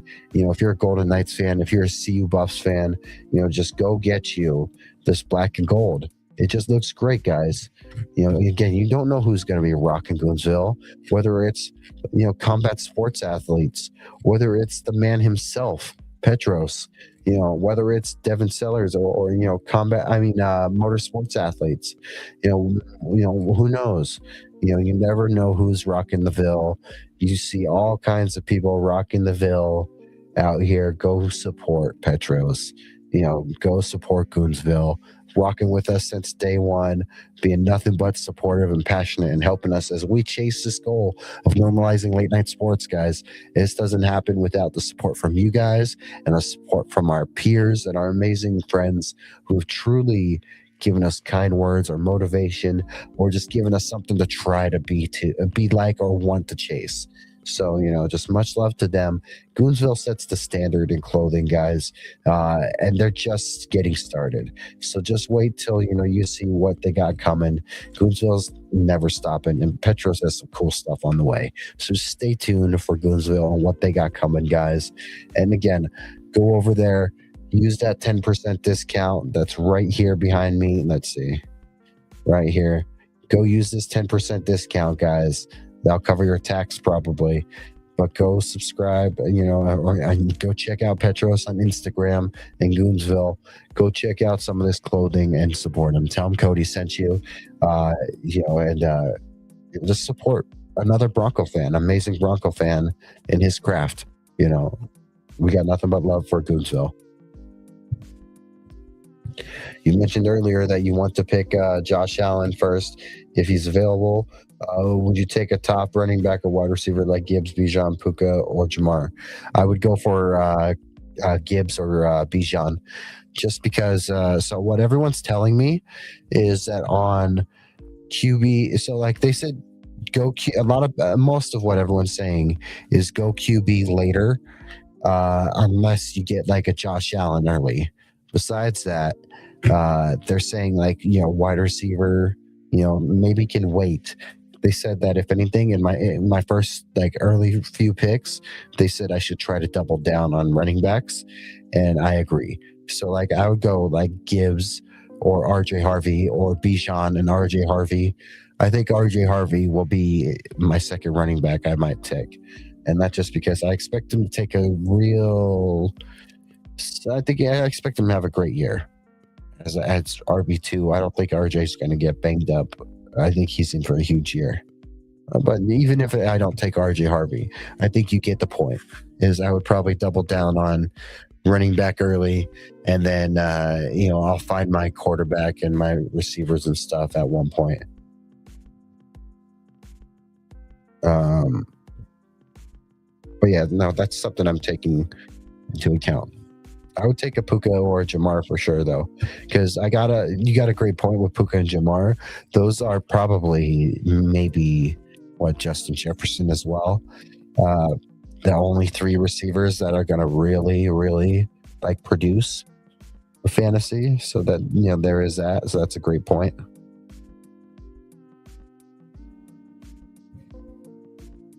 But from how it sounds, guys, I'm probably going to try to double down on running back. Just so we can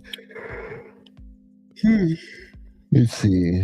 That's why you need the mock drafts. The more you do, the more you'll know to see your strategy works. Absolutely. It's my first time doing it, so it's kind of just for fun. But who knows what it might come and turn into in the future. It's great progress because I've always wanted to do fantasy and I never once did it. So it's great to try.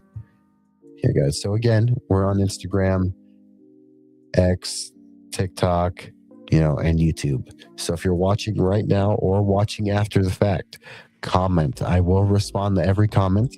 Go subscribe. Help me hit 108, 109 before we get started on this 24-hour stream on Sunday, guys. It would really help me. All right, guys. So besides that, we're still talking a little bit of Courtland, but we're easing our way out as we talk fantasy right now. So fantasy is our discussion right now. I've always had the best results when I take the best available player.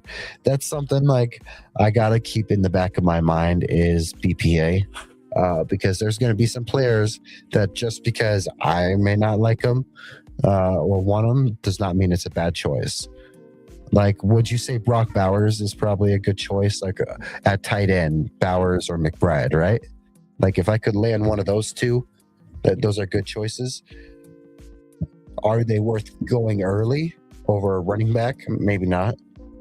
Because from what I've been told, a good running back can give you more points than like a good tight end, unless it's like a truly, truly elite tight end. But that's why I'm really considering double down on a running back early just to do it, and then I feel like I'll find the rest at one point. I'm playing with another Bronco creator, Broncos Chat on Instagram, and he's like kind of a bud. So he actually knows me pretty well, and I just know there's going to be a player that he's going to snag from me. That because I know he knows me, so there's going to be someone that he's going to snag from me. So I'm going to make sure that I try to keep spares or backups in my mind if they're not available. So I think if anything, what I might do, I'm not going to do like a mock draft or nothing like that, but maybe on paper, what I'm going to do is I'm going to, because I got my tips written down. I think on paper, I'm going to like write some names, just like 2 or 3 names at each position that I'm really interested in and seeing if they're available or where they fit. Let's see, they're great choices, but if you can wait a round or 2 and pick Loveland, he might be very close. That's a great choice because of he's tight end 1. Loveland's tight end 1 in Chicago, correct? There's not another tight end in there taking reps from him, at least as like the receiving threat at tight end, right? I'm gonna keep that in the back of my mind as well.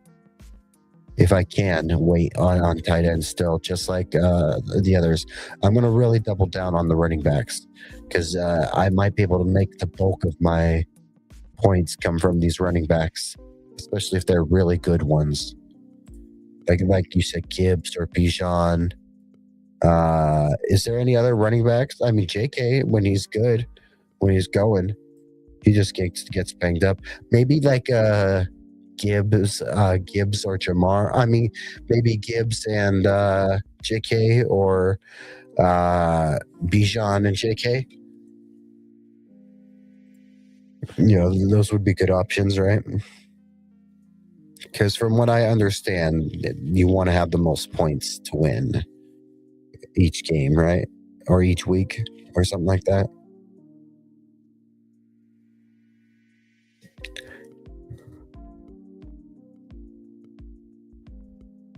No, but I'm excited. I'm excited to do it because it's a good challenge to really test my brain and my football knowledge. See how smart I am or what we can do. But yeah, I'm going to pick some players. Loveland blew up in the second half of the season. Yeah, Clement. I've heard some talks, like some people want to trade for him. I think that he may be a trade target if Chicago's willing to move off of him. I'm going to keep Loveland on the back of my mind because of you. So if I get, let's say I get, in and I already got 2 good running backs and it's time to go like tight end, I'm going to keep Loveland in the back of my mind if he's available. This is why I'm going to write down like 3 or 4 players at each position and keep them in the back of my mind because Loveland's a great choice.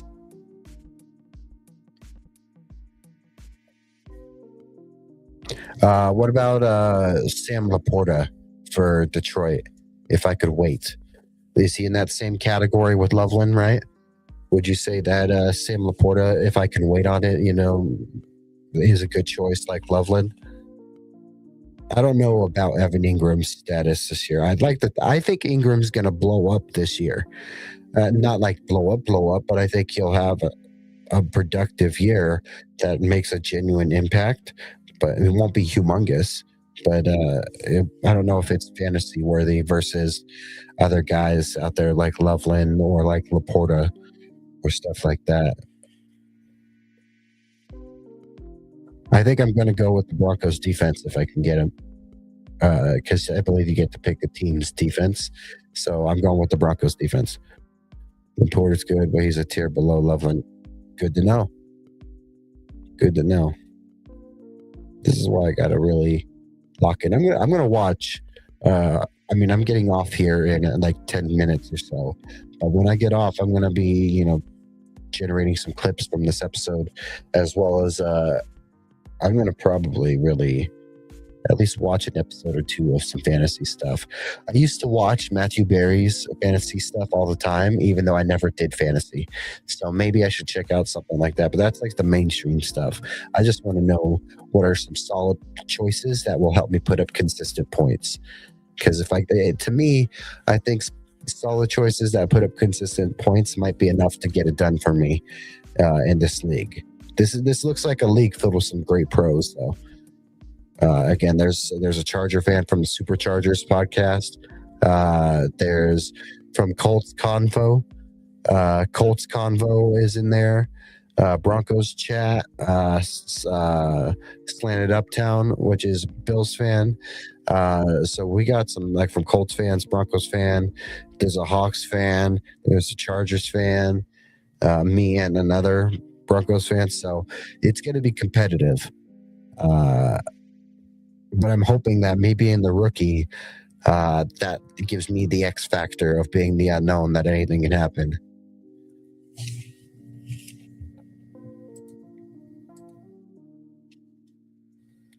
And when asked for what I want my logo to be, I said put Bo Nix in front of the Las Vegas sign.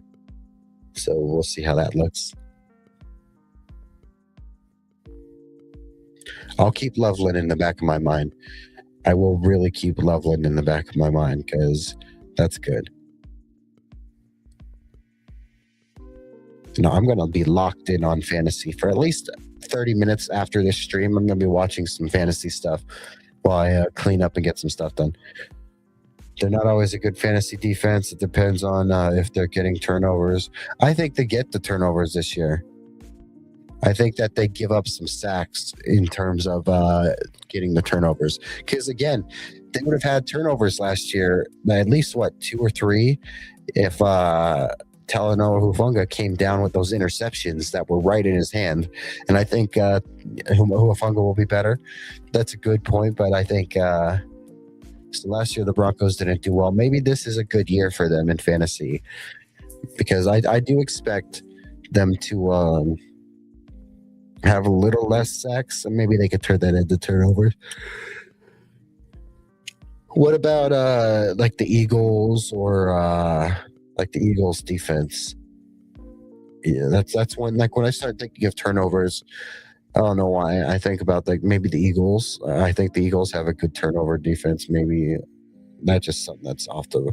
They're just the first team that came to my mind when I came out of other defenses. There's some top other defenses too. Ooh, what about the Texans? There's some good defenses. I think there's some good defenses that, for the most part, as long as you pick a good one, it sounds like a good choice. It's more, I mean, either way, you're winning most of your points, right, based off of what your offense does. Eagles, Minnesota, but it looks like the Rams are the need to go after. I'll keep Eagles, Rams, Minnesota all in my mind. I'll keep them all in my mind. And the Broncos, too. They'll be like that fourth option. Because it is a 10-man league. I'm hoping that I get the option of picking early. Because if I do get the pick early, I do get to at least run the draft. In terms of, like, I get first come, first serve. And that's where having, like, hopefully getting Josh Allen would be big. Or getting a big, quarterback early. But I don't want to get the QB early. I like this idea of doubling down on running back.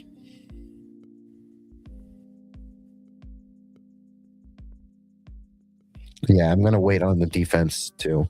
Wait on defense.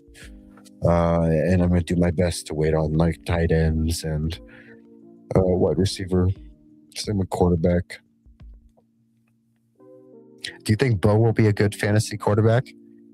I have 3 people in the chat teasing me that they're going to, in the fantasy chat, they're teasing me that they're going to take Bo. And I'm like, don't you do it. Because I'm not taking Herbert. I'm not taking Herbert for, just because they do. I imagine Lamar's good for fantasy, right? Lamar's good for fantasy if he's healthy.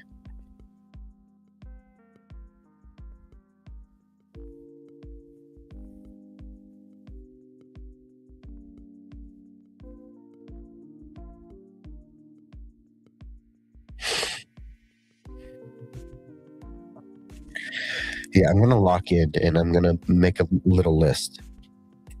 Yeah, Lamar is great because he runs and that. Yeah, that's what I was thinking. Is Lamar would be a good fantasy QB.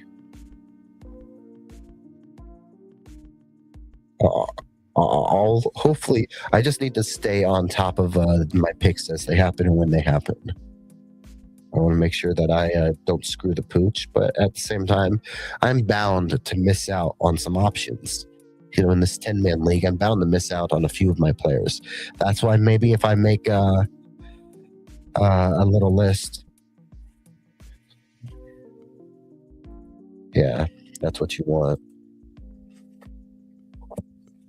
Yeah, I'm going to make a little list of at least 4 or 5 players deep at each position based off of what I'm finding online or what I think may be good players to go after for this stuff.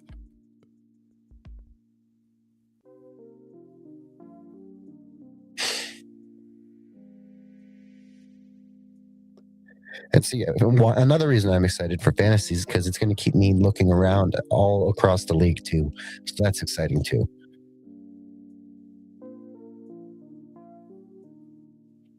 All right, Martin, I'm going to go for like 5 more minutes. And so if you got 1 or 2 more things you want to drop in the chat, drop them in.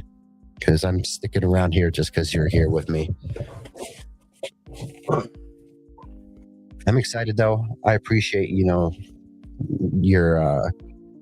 your knowledge, man. You're really giving me some good points to think about. Think about Loveland if I can. Hopefully, my guess is what I'm now really hoping for is that maybe some of those other guys forget about Loveland. Maybe they get caught up in some of the smoke on, Brock Bowers or on Trey McBride.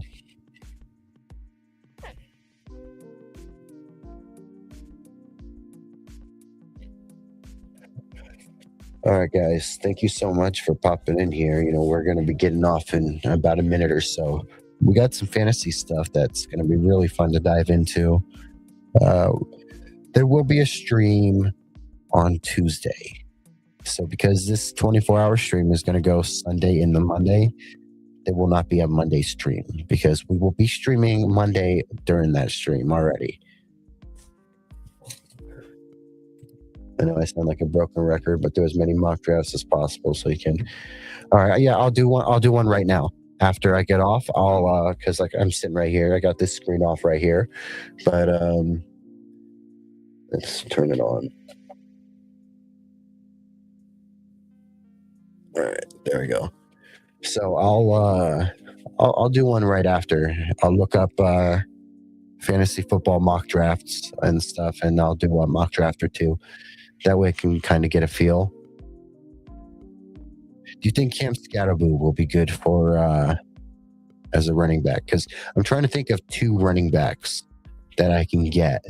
And like Bijan Gibbs, those sound good.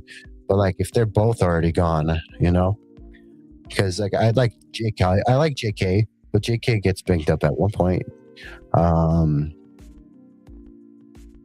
If I can snag one of those big guys, is it cool to go with like an RJ? This is why there's some stuff to practice with. And I'll put a little bit of time in tonight watching some fantasy stuff so I can get to figure out a little bit more. Maybe I can hope that some of these guys get emotional and just go with their own guys from their own teams. And see, if I went with JK, that would be like the second back after hopefully a bigger name. No, RJ shouldn't be starting for you. No. So if I pick 2 backs, does that make him a starter or would that count as flex? Like what is flex? Because is flex going to be tight end or running back or wide receiver? Is it whatever I want it to be? Because if I choose two running backs, JK isn't a good starter either. Okay. So just probably like a big elite one.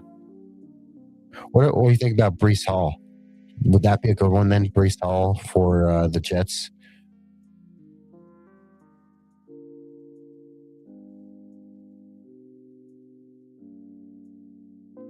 Breece Hall or maybe like ETN. What about McCaffrey? McCaffrey gets hurt though.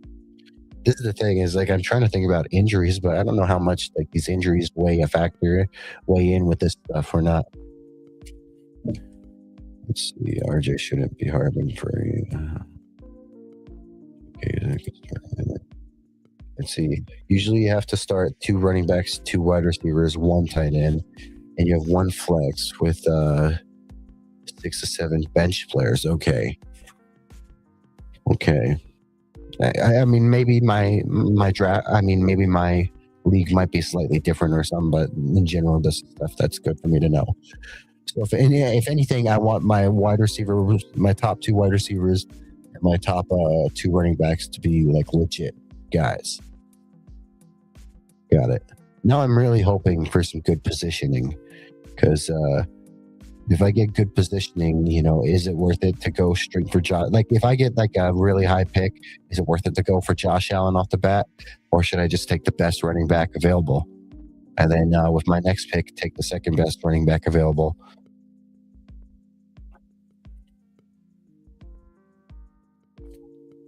This is fun stuff. Now I'm already having fun talking about this. Thank you, Martin, for your help. Yeah, McCaffrey is great. Anyone can get injured. James Cook is great. Hampton, Barkley, Henry, Jacobs, Brown, Walker, all these guys. Good to know. I forgot about Barkley, Henry, Jacobs, all these guys. Kenneth Walker. All right. So avoid Broncos running backs is what you're saying. Avoid Denver Broncos running backs. I got you. All right. That's some great input. I'm going to remember this stuff, and I'm going to take some notes. I appreciate it. You want to take the best wide receiver running back available, which is best. Yeah, so I think I'll aim running back and into wide receiver, right? Go best running back, then wide receiver, unless it's like a stud. I think like Amon-Ra St. Brown sounds like he'd be a good, fantasy wide receiver. That I think Waddle sounds like a good choice. I know you gotta see the production translate with Bo, but I think it will. Waddle sounds like a cool choice. It's hard, but you want to avoid any running back by committee teams. Yeah, so something that I was told is like it's okay to pick a running back from a bad team if he's the feature back who's getting all the carries, because that means he is getting all the plays and all the yards and all the fantasy points. So that makes some points. I mean, that makes a great point. See, now I'm really getting excited. I'm going to keep this stuff in my mind. Hopefully we can kick some butt in this stream. All right, Martin, I'm going to probably hop out. Thank you so much for your pointers, man. I'm going to save these chats. I mean, they're always saved anyway, but I'm going to at least, star a few of these. That way I remember some of this stuff, because this stuff will come great. I mean, this stuff will come in handy. Yeah, if anything, maybe I'll get lucky and I'll get an early pick, because at least that gives me a chance to snag a star. All right. Thank you so much, man. Martin, I hope you have a great day. I hope you're able to get some rest, or I hope you're able to, keep killing it at work or at wherever you're at right now. Just hope you have a wonderful night. Thank you so much for popping in again. When you pop in here, it means a lot. You're one of my first few like regulars to pop in here. I may be a new streamer, but I appreciate every single person who supports and shows love and helps me grow this channel. And I truly appreciate when you help keeping this chat rolling in these late hours of the night, because if you and me wanted, I bet we could knock out another 45 minutes, but we're not going to do that. We got some stuff to get ready for, because after this stream, we got to do 1 or 2 little fantasy mocks, and then we're going to get some rest and prepare for work today, and then come home from work and go straight to bed because Sunday we're diving into that 24-hour. So I'll probably see you on my 24-hour stream. To everyone else watching, at home right now, do me the favor and please go like, subscribe, and comment on YouTube, on X, on Twitter, and Instagram and TikTok, guys. Go follow and subscribe. Every little bit of attention and interaction helps me a lot. Thank you guys so much for supporting me. Again, my name's Cody Chapa. This is Still Up Sports. We're only 18 episodes into this show, and I feel like we get better just a little bit more with each one. We're going to normalize late night sports talk, and it's all because of viewers like you. Until then, guys, thank you for being still up with me. You guys have a wonderful night. See ya.